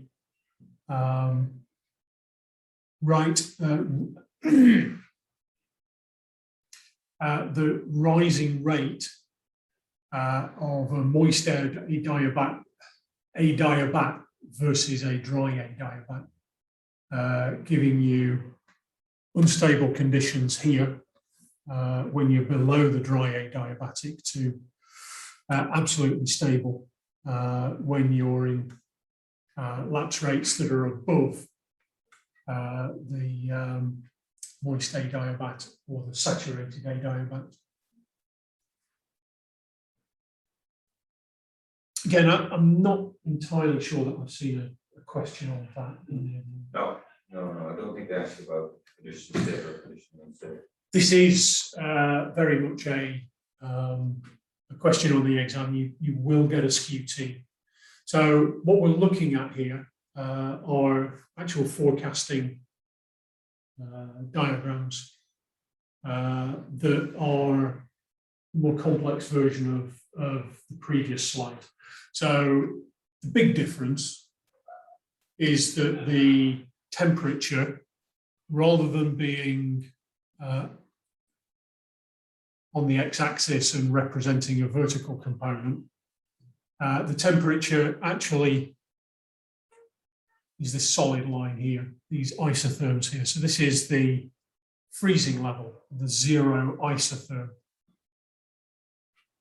And then we get some sense of height with these isobars. So these are the 200 millibar, and then from what we had before, 700 millibar, we can take that as being 3,000 meters, 10,000 feet. And then 9 and 800 millibar being 1,000 and 2,000 meters. So this is really what we care about, everything below 700 millibar. Unless we want to see what cloud building capability there is with air being lofted way higher, all the way up to the tropopause. So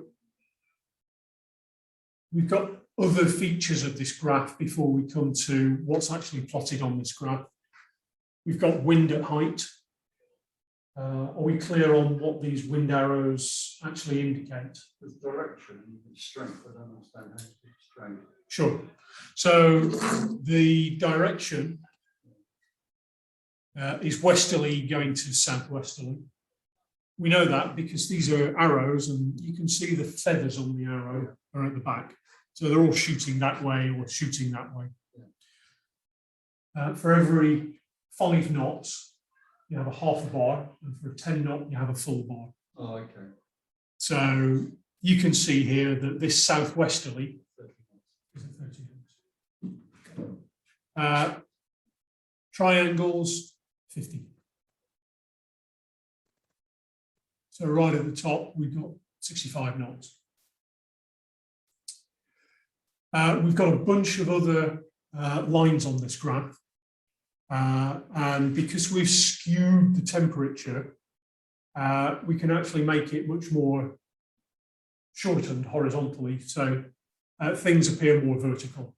It looks a bit more like the atmosphere would, we would expect it to look, I guess.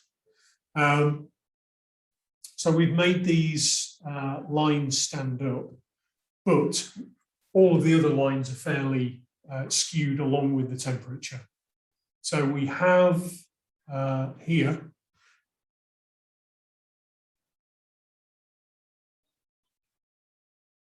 two lines, B and C. So you can see B and C have different rates associated with them. C is steeper because it's only 1.5 degrees C per 1,000 feet, 3 degrees C per 1,000 feet for the dry adiabat. This is just one highlighted here. You can see dry adiabats all the way through and saturated adiabats all the way through, although fewer of them. What you've also got are dotted lines going this way. Now, these are not isotherms. These are effectively your mixing ratio. Mixing ratio is just another way of saying, how is my dew point changing with height? Okay. And you can see here that we get a line that equates to 0.5 degrees C per 1,000 foot. And then we come to the actual data. So on this, from a radiosonde balloon that's been lofted up, we get some figures that come down. We get pressure radioed down. We get the temperature radioed down. And we get the dew point or the relative humidity radioed down, from which we compute the dew point.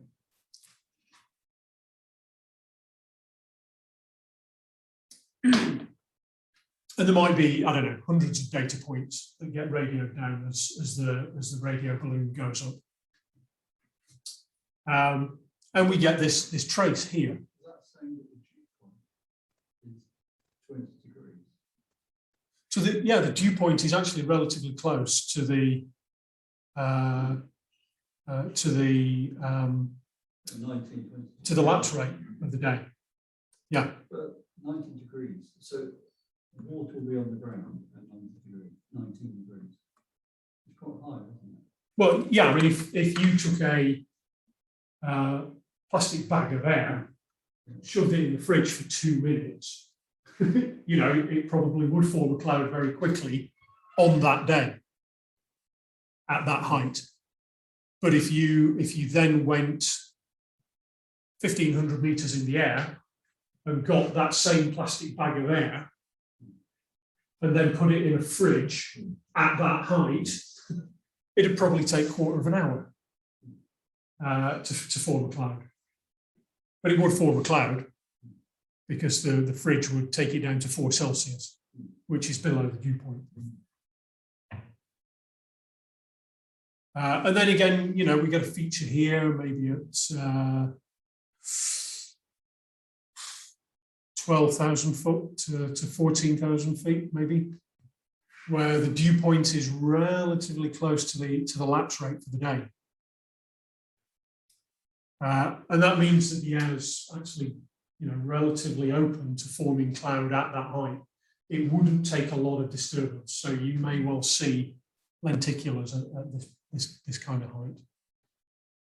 But what we're interested in this diagram for is to tell us what changes in temperature, particularly what changes in temperature at the surface, are going to do to the parcels of air in contact with the surface. So as we take this line here, then you can see here there's a little bit of a ground inversion, stopping at maybe 1,200 meters or so. I don't know where this is from. We might be in the mountains somewhere, but this might be an inversion from the day of katabatic flows coming down the mountain at night, leaving cold air in the valley bottom, and radiative cooling overnight, giving us quite a relatively high inversion. On this day, you might want to be taking off above this inversion. You might want a 2,000 meter high takeoff. But what's going to happen as the sun warms the ground during the day is that we're going to get some temperature rises. And as you see down here, down at the ground, going from 20 even to 30, and then going up at the the dry adiabatic lapse rate, you're going to need some big temperature differences right on the ground in order to get past this inversion. So reasonably inverted day, but once I think you can take off at 2,000 meters, it wouldn't take too much warming to give you. So I'm just taking the height from here. Okay. Yeah, roughly Yeah. 1,000 millibars is sea level, 900s, 1,000 meters, 800s to 700s, 3. You have to calculate cloud base first because you've got the transition between dry and saturated. Yes, yeah. So, maybe if we did take off at, let's say 15, let's take off at this 1,500 meters here. We're going to go in here and we're going to say, it's midday. We've got 5 Celsius that the air is heated up by. So it's going to go up by, certainly, I make it to at least 2,500 meters. Probably 3,000 meters, 10,000 foot. But we're crossing these dew point lines along the way. So the point at which, I need some kind of straight line. Here we go. The point at which our dry adiabatic, or heated parcel of air, reaches an isotherm, a mixing ratio line, or something projected from the dew point. I think we're going to be in cloud fairly quickly there, because that's maybe there, just short of, I guess, just above 2,000 meters. Does that look right? Mm-hmm. So we're only going to have, if we're taking off at 1,500 meters or so, 500 meters before we hit cloud base. That's probably a little bit more than I wanted to go into on that particular skew-t log chart. I wanted to show you just the features of the chart itself. But that's how you use a skew-t. On a better day, then the dotted lines, the mixing ratios would be a lot further apart. No, so everything you see in grey is set. That is the features of the chart that you're looking at. Ignore these, the isotherm, the isobar, and these purple, dotted green, and full green lines, because they're just highlighting the trend lines for what is on every skew-t chart. It's the lapse rate for the day, the temperature of the air with height, and the dew point for the day. That's what changes. That's the data we're looking at. That's the data that changes from day to day, from hour to hour as well. So to get a great soaring day out of today, you would want this dew point line to be, you would want the dew point line to be down here. Yeah, the two lines that change, which is the red and the green. Yeah. Everything else is just a grid to help you plot your bits and pieces. Okay. That's all. It's like when you're doing. I get that. I'll have to go through it at the end to save people online. So the video that Pete circulated is really good, actually. Yeah. The one piece of information we don't actually have is how warm that thermal actually is at its base. Because we kind of, you know, draw a line that we think it might start from. You might try a few, to see what, because we don't actually know what that's going to be. It's going to be a warm parcel of air, but how much? So this is a real one from today, actually. And you can see how, you know, we've had quite a bit of cloud at mid-height with the dew point and the temperature trace for the day being so close to each other. And we obviously, you know, we had a clear night overnight. We've got a tiny little inversion down at the bottom there, very close to the ground. And then you see why we got some of the rain that we did today. Because the dry adiabat, you know, is going way high. So you get a, you know, 5 Celsius change. 5 Celsius change in air goes up to 850, 800, 2,000 meters.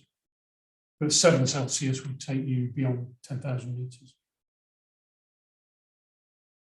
Hence, I had to bring the washing in today.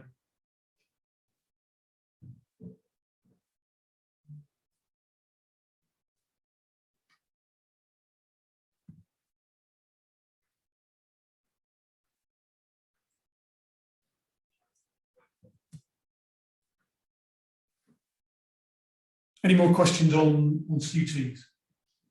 You need to study them. You're not going to learn them in a presentation like this. There's a huge amount of information on skew-t. You sit down, look at it, go through articles, work it out yourself. That video I circulated is good. Kelly Farina does interpreting skew-ts for the common man as well. I find that helpful as well.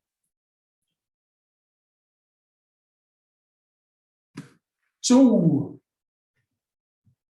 just to sort of sum a bunch of that we've gone through together. Clouds, temperature, moisture, relative humidity. As we've seen, it's relatively linear, this drop in relative humidity. When we look at it in terms of the dew point changing at 0.5 degrees C per 1,000 foot. But imprinted on that is the humidity of the atmosphere based on what it's passed over before, the temperature now, the temperature at different heights. And that massively affects the humidity of the atmosphere at all of those different heights, and therefore its propensity to form cloud at all or at different heights. And sometimes I'm just sort of gobsmacked that we actually just get so much variance from completely blue days to completely cloud at all levels and in between days. And it's neither one nor the other, because some of these parameters are sort of relatively finely balanced, and they also, they're all correct for each other. But we could equally be easily a Venus where you never see the sun, or we could be a Mars where you occasionally get some cirrus, and that's it. Or the middle of Sahara where they don't have a huge amount of variety. Yeah. It's just to do with the latitude we're at and where we're at in the world. We're pretty much set between the two big air masses. The air mass and the Arctic air mass are all kind of doing this, and where they meet, that's where the weather is at. There you go. We're privileged. We see it all. Well, I said An island as well. We're at the battlefront. Yeah. So just on this second point, where you've got a dew point, you've got condensation that needs to occur. It doesn't always definitely occur if the atmosphere is particularly clean. If there are no nucleation points, so it's really helpful to have nucleation points for water to condense around. So that's why you get quite a bit of low cloud near the sea quite often, because there's salt crystals. So think of the fogs rolling in northern Australia or on the Atlantic coast in northern USA. For us, we've got plenty of nucleation points. We've got both salt, dust, Is that pollen. what causes sea frets? Sea frets. Sea frets, I don't know. I don't know. It's basically fog coming off the sea. We've heard that term. There's salt in the air and what have you, and that's can create.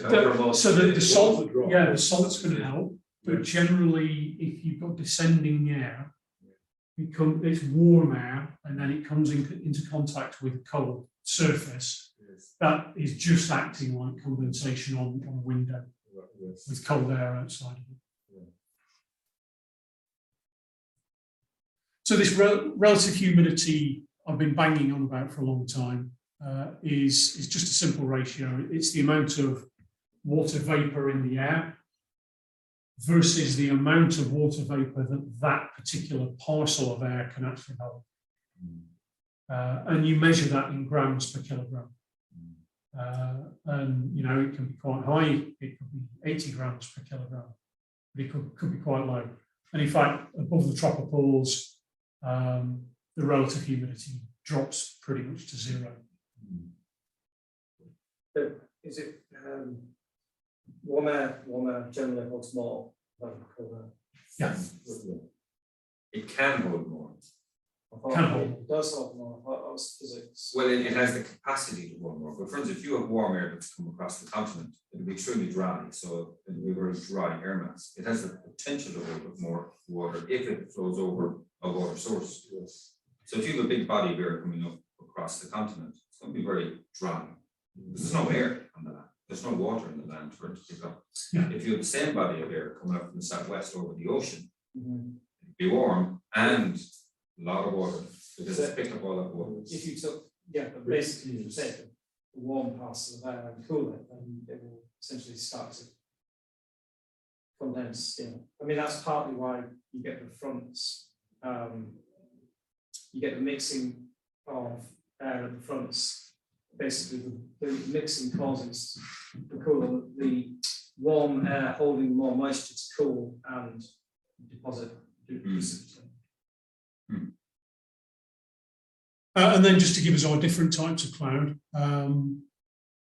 we've got the freezing isotherm, the 0 point, and anything that's condensing out of there is likely to form diamond dust, hail, snow, general ice crystals, sometimes little spicules, lovely things. So on to clouds themselves and the formation of clouds. Now, it's not just convective clouds. Convection meaning air uplifted. Yes. And convection often occurs because of temperature differences, giving rise to buoyant west down south. It doesn't matter how air rises, just that it rises to form cloud.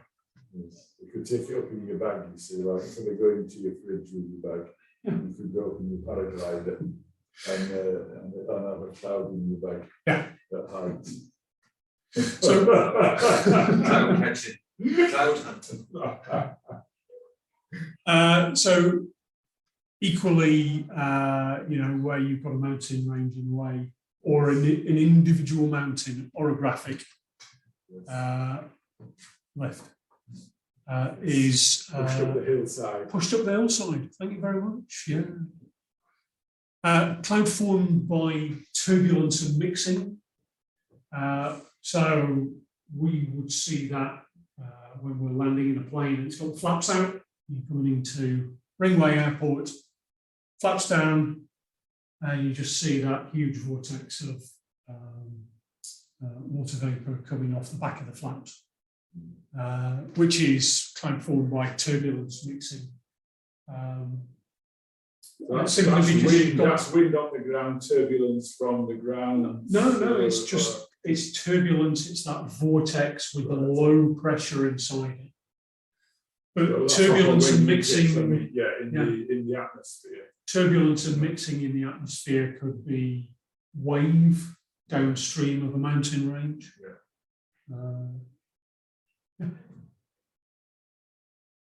Could also be temperature stratified air, so cold air and then warm air on top of it. Yes. But as you move over a rough terrain, that actually then goes and forms fog as the warmer air from above comes into contact with the cooler land, or more commonly the sea below. Yes.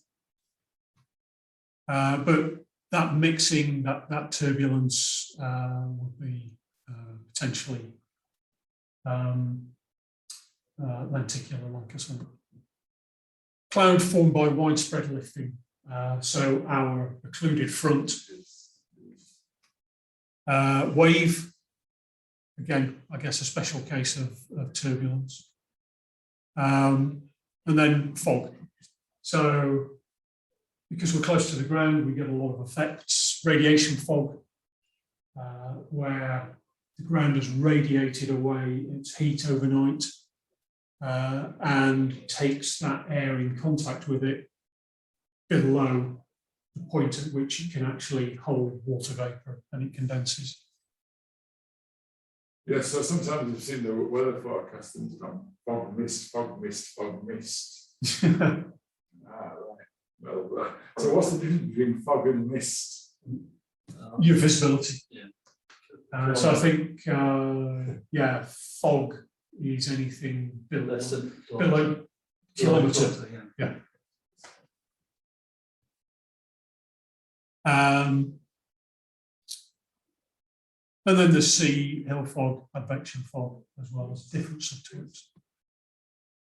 But effectively, you're coming into contact with cold surfaces, but not due to necessarily radiation. Your sea is cold simply because it is. It has a bigger specific heat capacity. It takes a lot more energy to heat it up.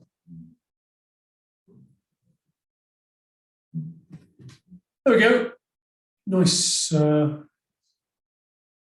demonstration of orographic there. Orographic again. Looks like, what is that? Looks very nice. And then perhaps interesting flying conditions, cumulus castellanus. But it's interesting that, on a day where you have a convective depth in the cloud, that you can see is a relatively consistent height here. You get these big beasts that punch through. And so cumulus castellanus could be just the first thermals that were just starting to get strong enough to punch through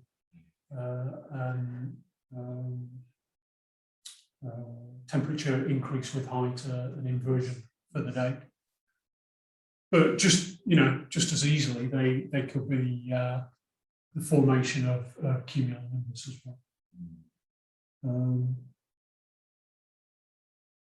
And of course, you could just be having the cumulus castellanus where you've actually just got the best sources on the ground.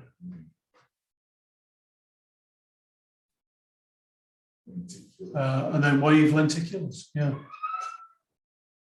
Effectively, the cloud stays still and the air moves into it, condenses at the top of the wave, moves out of it and reabsorbs that moisture. So these clouds generally are always regenerating themselves. They do rely on the wind at height being a particular sort of speed. So 50, so certainly need a bit of speed with wind at height, 15 or more knots. And quite often they will be on top of a mountain range, but also survive wavelengths down from a mountain range. And I mean, just out of interest, no test on this, the reason that they survive down range of a mountain range is that once this sine wave in the atmosphere sets up, they bounce between two layers in the atmosphere. So, typically bounce between an inversion at the top and the bottom would give you a very stable set of lenticulars that go for many wavelengths downwind. So would that make good flying conditions?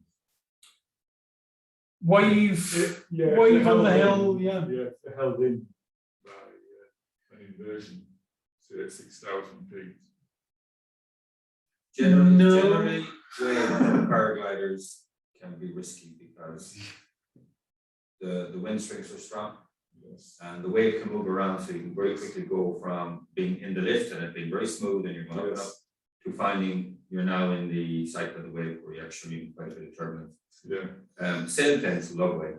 Yeah. But sail planes can keep up with it. And they'll surf those wave fronts and they can go up to all sorts of heights. The really turbulent stuff is the rotor cloud. Yes. Yeah. It's usually under. Yes. So yeah, but on a paraglider, wave, when you do contact it, can be brilliant. And, It's disturbing, really. It's just going up. Everywhere is going up. Yeah. You know that, don't you?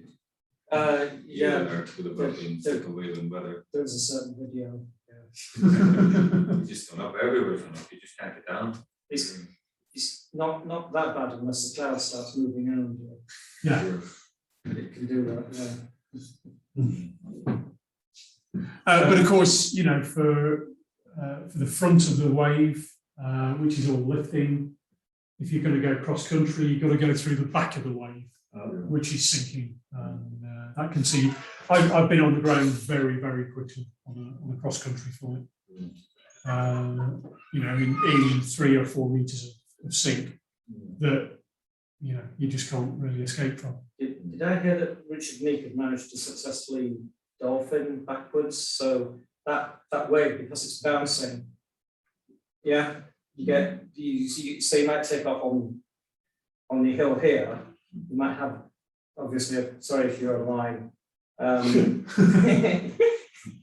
But basically, you might take off on one hill and climb into wave, and then you can theoretically jump downwind to another wave bar. Yeah. And find another ascending part. Yeah. So I mean, hang gliders certainly talk of doing that and have done that quite a bit, but they've got much more speed range to get through the sink. Did Richard do that, or did he? I'm not sure. I heard it. I'm not sure. Well, we can ask him on Thursday. Thursday, yeah. We have two types of airflow, turbulence and mixing. Why could that possibly be important? If you go back, I'll explain. Oh no, I was going to explain. Oh, sorry. I'm sorry, I thought you were going to, what's that slide there for? Sorry. So, you know, the reason to move onto this particular visualization of turbulence, you know, if you imagine you've got wonderful laminar flow coming into the first of these row of turbines, and then you've got increasing turbulence that spreads out downflow after them.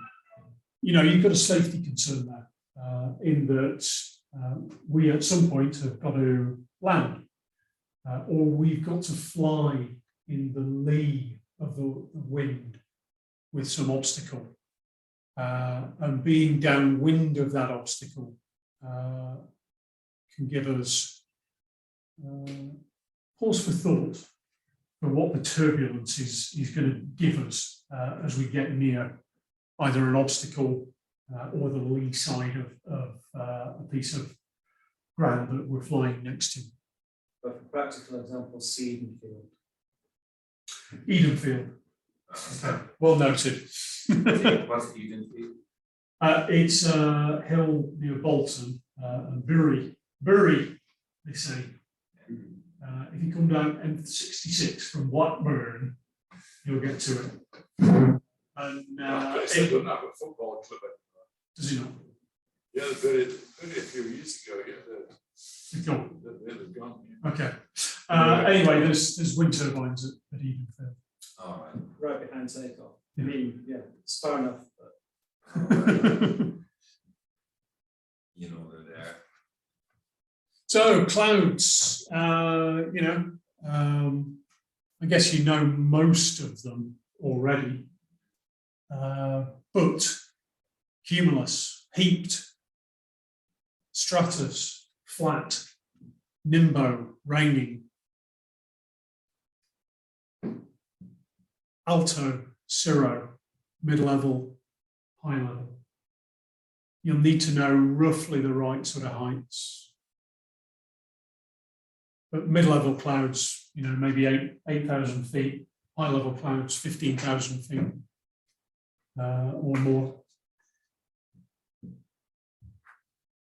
And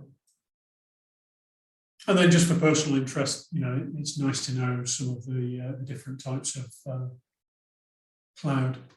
So this cirrus here is mare's tail, often quite associated with the jet stream itself, actually.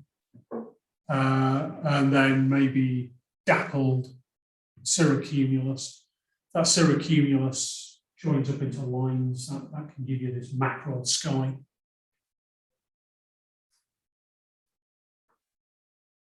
No questions there?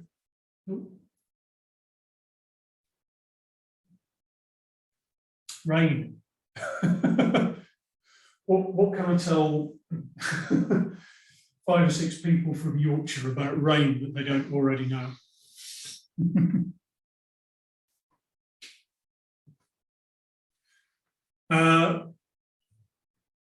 One thing that will be on the exam is when in the year maybe you're looking at a synoptic chart, or when in the year you're looking at a skew-t diagram, and that might be part of a question that you need to bear in mind.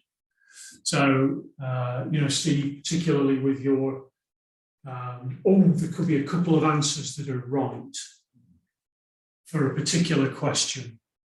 Well, you know, maybe think about the time of year for the bit of weather that you're interpreting.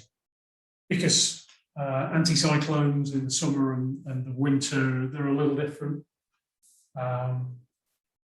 You know, very often with a low pressure, they're actually the same, but warmer and colder, wetter and less wet.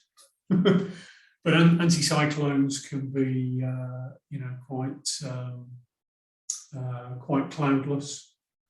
For winter, those really, you know, beautiful, crisp winter cold days. Big temperature drop at night time. Whereas in summer, that, you know, if you get a bit of moisture or if you've got quite a bit of pollution in the air, they can be really quite hazy. Can summer anticyclones, and that can block quite a bit of sun getting down to the ground in a particularly, you know, sort of deep example.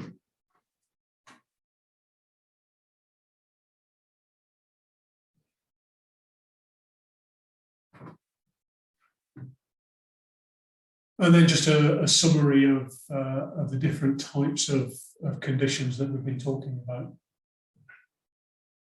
High pressure air, sinking, easy to visualize, it's being pressed down from on high. Low pressure air, just think of your Hoover nozzle again. God's Hoover nozzle. Stable and generally mild conditions versus windy and unsettled and wet conditions. You've obviously got a lot of sea experience. I mean, what would you say most of your flights have been in low or high pressure then? Certainly higher pressure than 1013. Yeah, generally higher pressure than the standard sea level for the UK. Yeah. It's kind of paradoxical. Yeah. But you know, generally the classic XC conditions that we get in the north, you know, you're clearing a low pressure out, so you're going back up through the isobars. So day one or day two after a cold front has come through, give you your blue sky, puffy little clouds, soaring conditions. Maybe that's associated quite often with, you know, with an arm of high pressure coming through before the next springtime low comes through.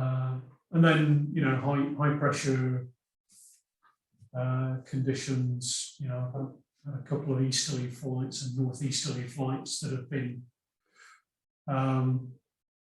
almost cloudless, yeah, so getting out onto the Fylde coast, having left the Forest of Bowland, that was the last of the cloud.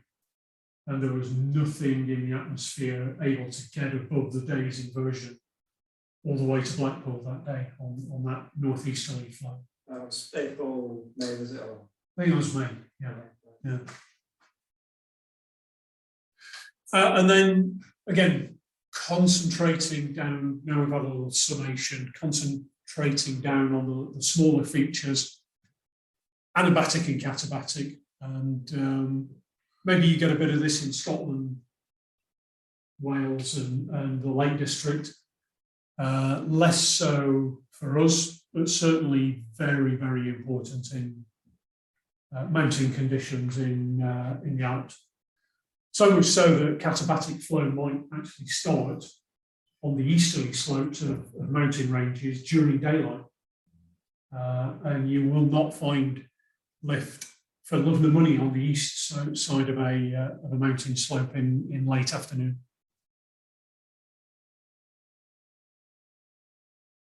But yeah, anabatic during the day as air rises. Don't forget, as air is rising, you know, it's buoyant, but it's still in touch with the ground that it wants to rise up the slopes of.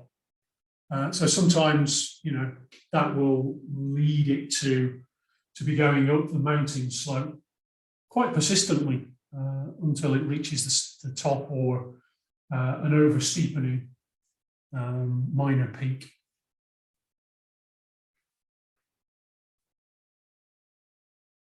And then valley centre lift during the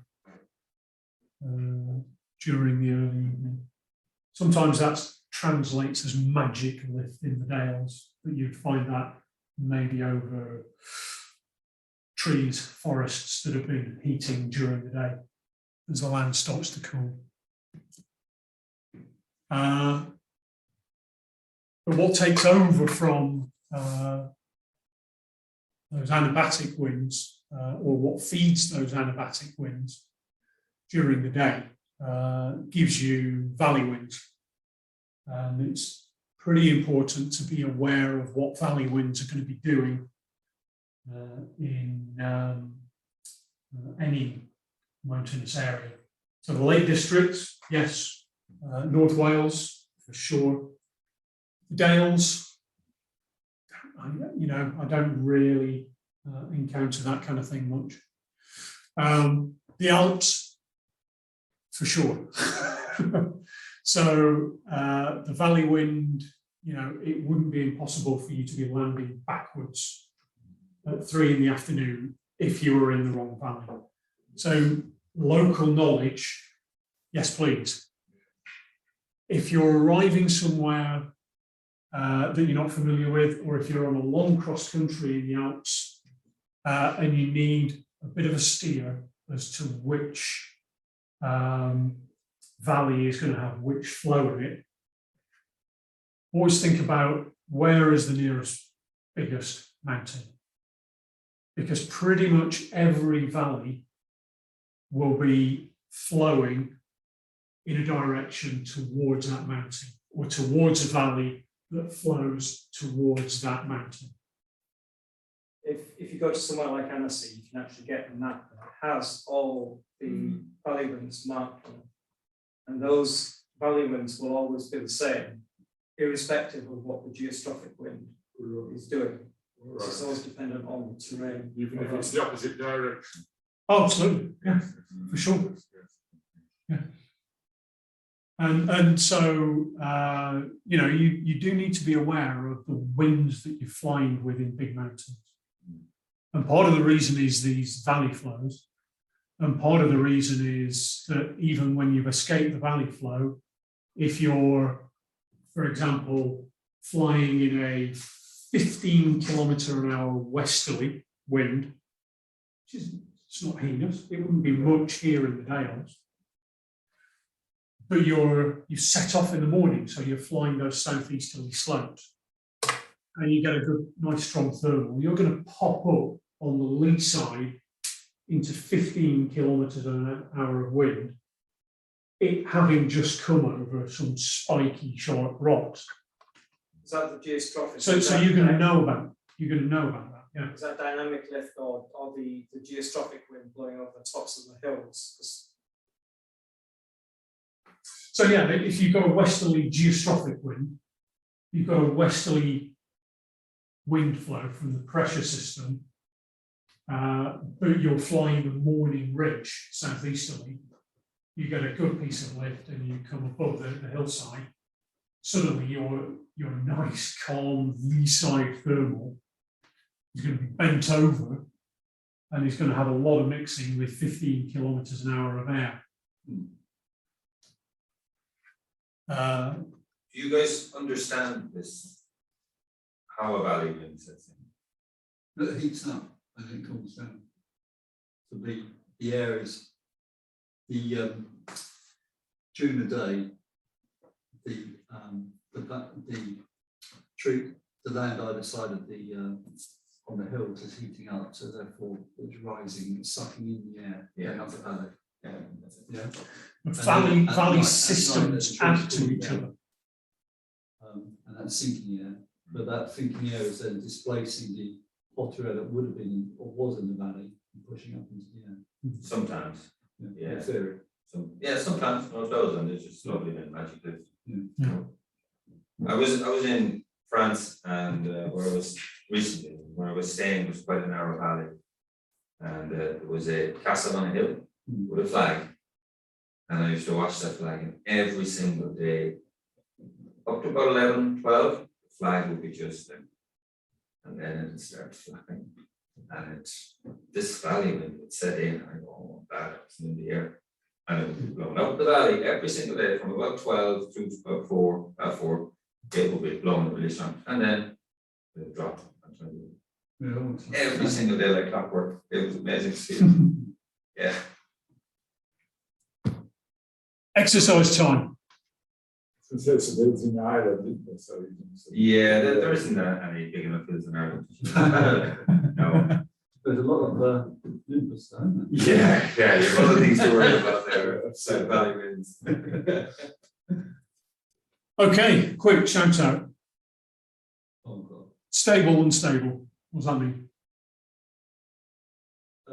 Difference, well, it's the differences between the environmental lapse rate and the Simpler than that. yeah. Okay. Will parcel of air rise or not if it's heated. Right. Okay. Inversion. It's, Hot air above cold air. warm air cooling, warm air coming down. Not necessarily. Yeah. Inversion. It's hot. A layer of hot air above cool air. Yes. Temperature rise with height. Isothermal. Or an isotherm. Oh, that was on the thing. That was on the skew chart. Yep. Uh, ISO. uh, Equal. Line of equal temperature. right. Adiabatic. It's That air is, going up. Air going up. Yeah. It's the process of pressure drop, Yeah. temperature drop with air going up. Yeah. Diabatic. Air going down. Right, yes. Sorry, adiabatic. Though I don't even know why I put those in there. Yeah. Adiabatic, I think. Diabatic is the process of temperature drop and pressure drop with air going up. I don't think you have to worry about those two. Yeah. I think adiabatic cooling is cooling next to cold surfaces. No, it's where there's neither anything added or taken from the parcel of air to breathing. And so it's losing its temperature by itself. You're not adding anything into Yeah. it or taking anything. It's not affected by the outs. Yeah. The temperature. Yeah, like a thermos tends to be Yes. adiabatic because It's it almost kind of like a stays balloon together. going up. It's got its little, little world of temperature sustained in it, which Yeah. without being affected. Yeah. Yes. Catabatic. That's air going up the side of the hills, no. down.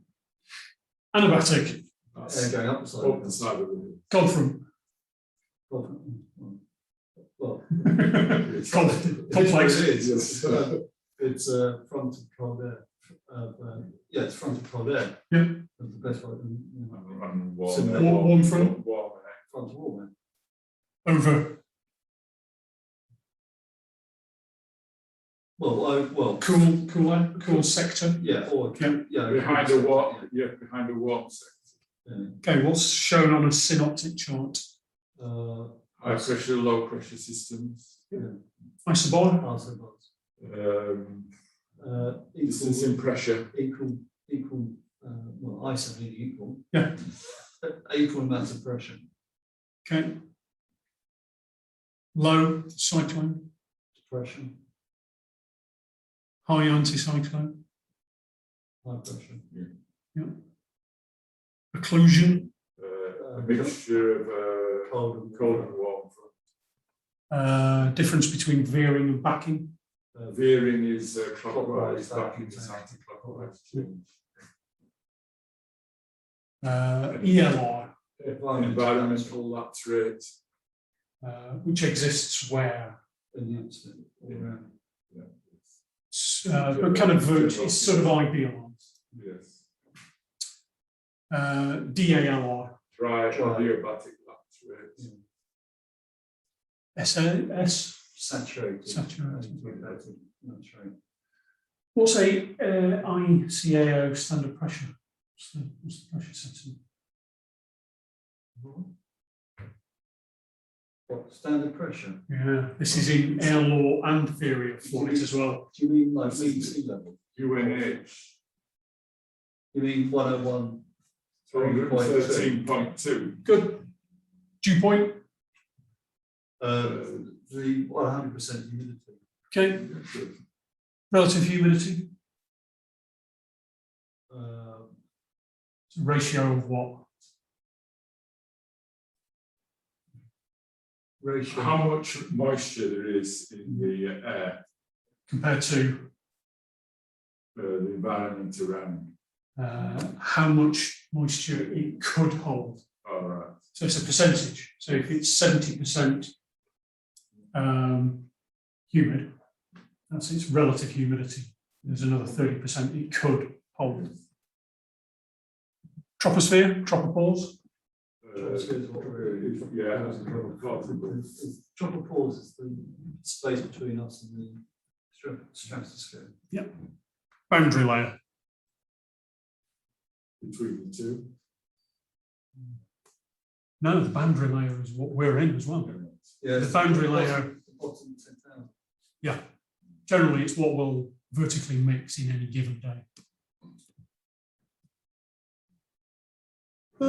Some links, I think we'll add more to the skew-t. We'll add some videos to that before I send this out. So, Meteo is one of the bigger ones, along with flight theory and air walk. And what kind of big one? Yeah. Like It's one of the big three. Like what you've done there. Did you get through those three? You're okay. Yeah, unfortunately, there's no points for writing your name on the exam. Not even in French. Not even in French. To be fair, it's been done already, not by me. That's how they come out. So there's Okay, couple of things. any final questions? Yeah, how much would it cost you to take an example? Couple of things for just your exam technique, which I think you find useful, is one, read the question. Two, some of the questions aren't phrased as well as they could be, but the BHPA are not trying to catch you out. So if the question isn't fully understandable, it's not because they're trying to trick you, it's just they didn't phrase it so well. So keep that in mind. There isn't a trick that you have to figure out. How did they find it? It's not phrased well. The other one is most of them are multi-choice with 4 answers, and generally you can very quickly discount 2. So rather than trying to pick the right answer, if you're not sure, sometimes you know the right answer, just pick it and move on. If you're not sure, discount 2. You'll generally be able to discount 2, and there'll be 2 left. So if you're unsure, there's 2 approaches you can take rather than guessing. Leave it and move on, because sometimes the answer is in the next question or the question after actually gives you the answer for that. If that doesn't work, pick the choice that is most safety related. Yeah. Because that's the Simple one they and want you to know. So like, I don't know, if the question is, what kind of clouds could you get in these conditions? One says, and you can, it could be cumulonimbus or it could be nimbus stratus. And if you're unsure which one it is, the chances are it's cumulonimbus, because they want you to be aware of cumulonimbus and not to be near them. Now that's just an example. So if you can't figure out what the answer is, go for the safest option, the one that indicates the safest approach, and that would be your best guess.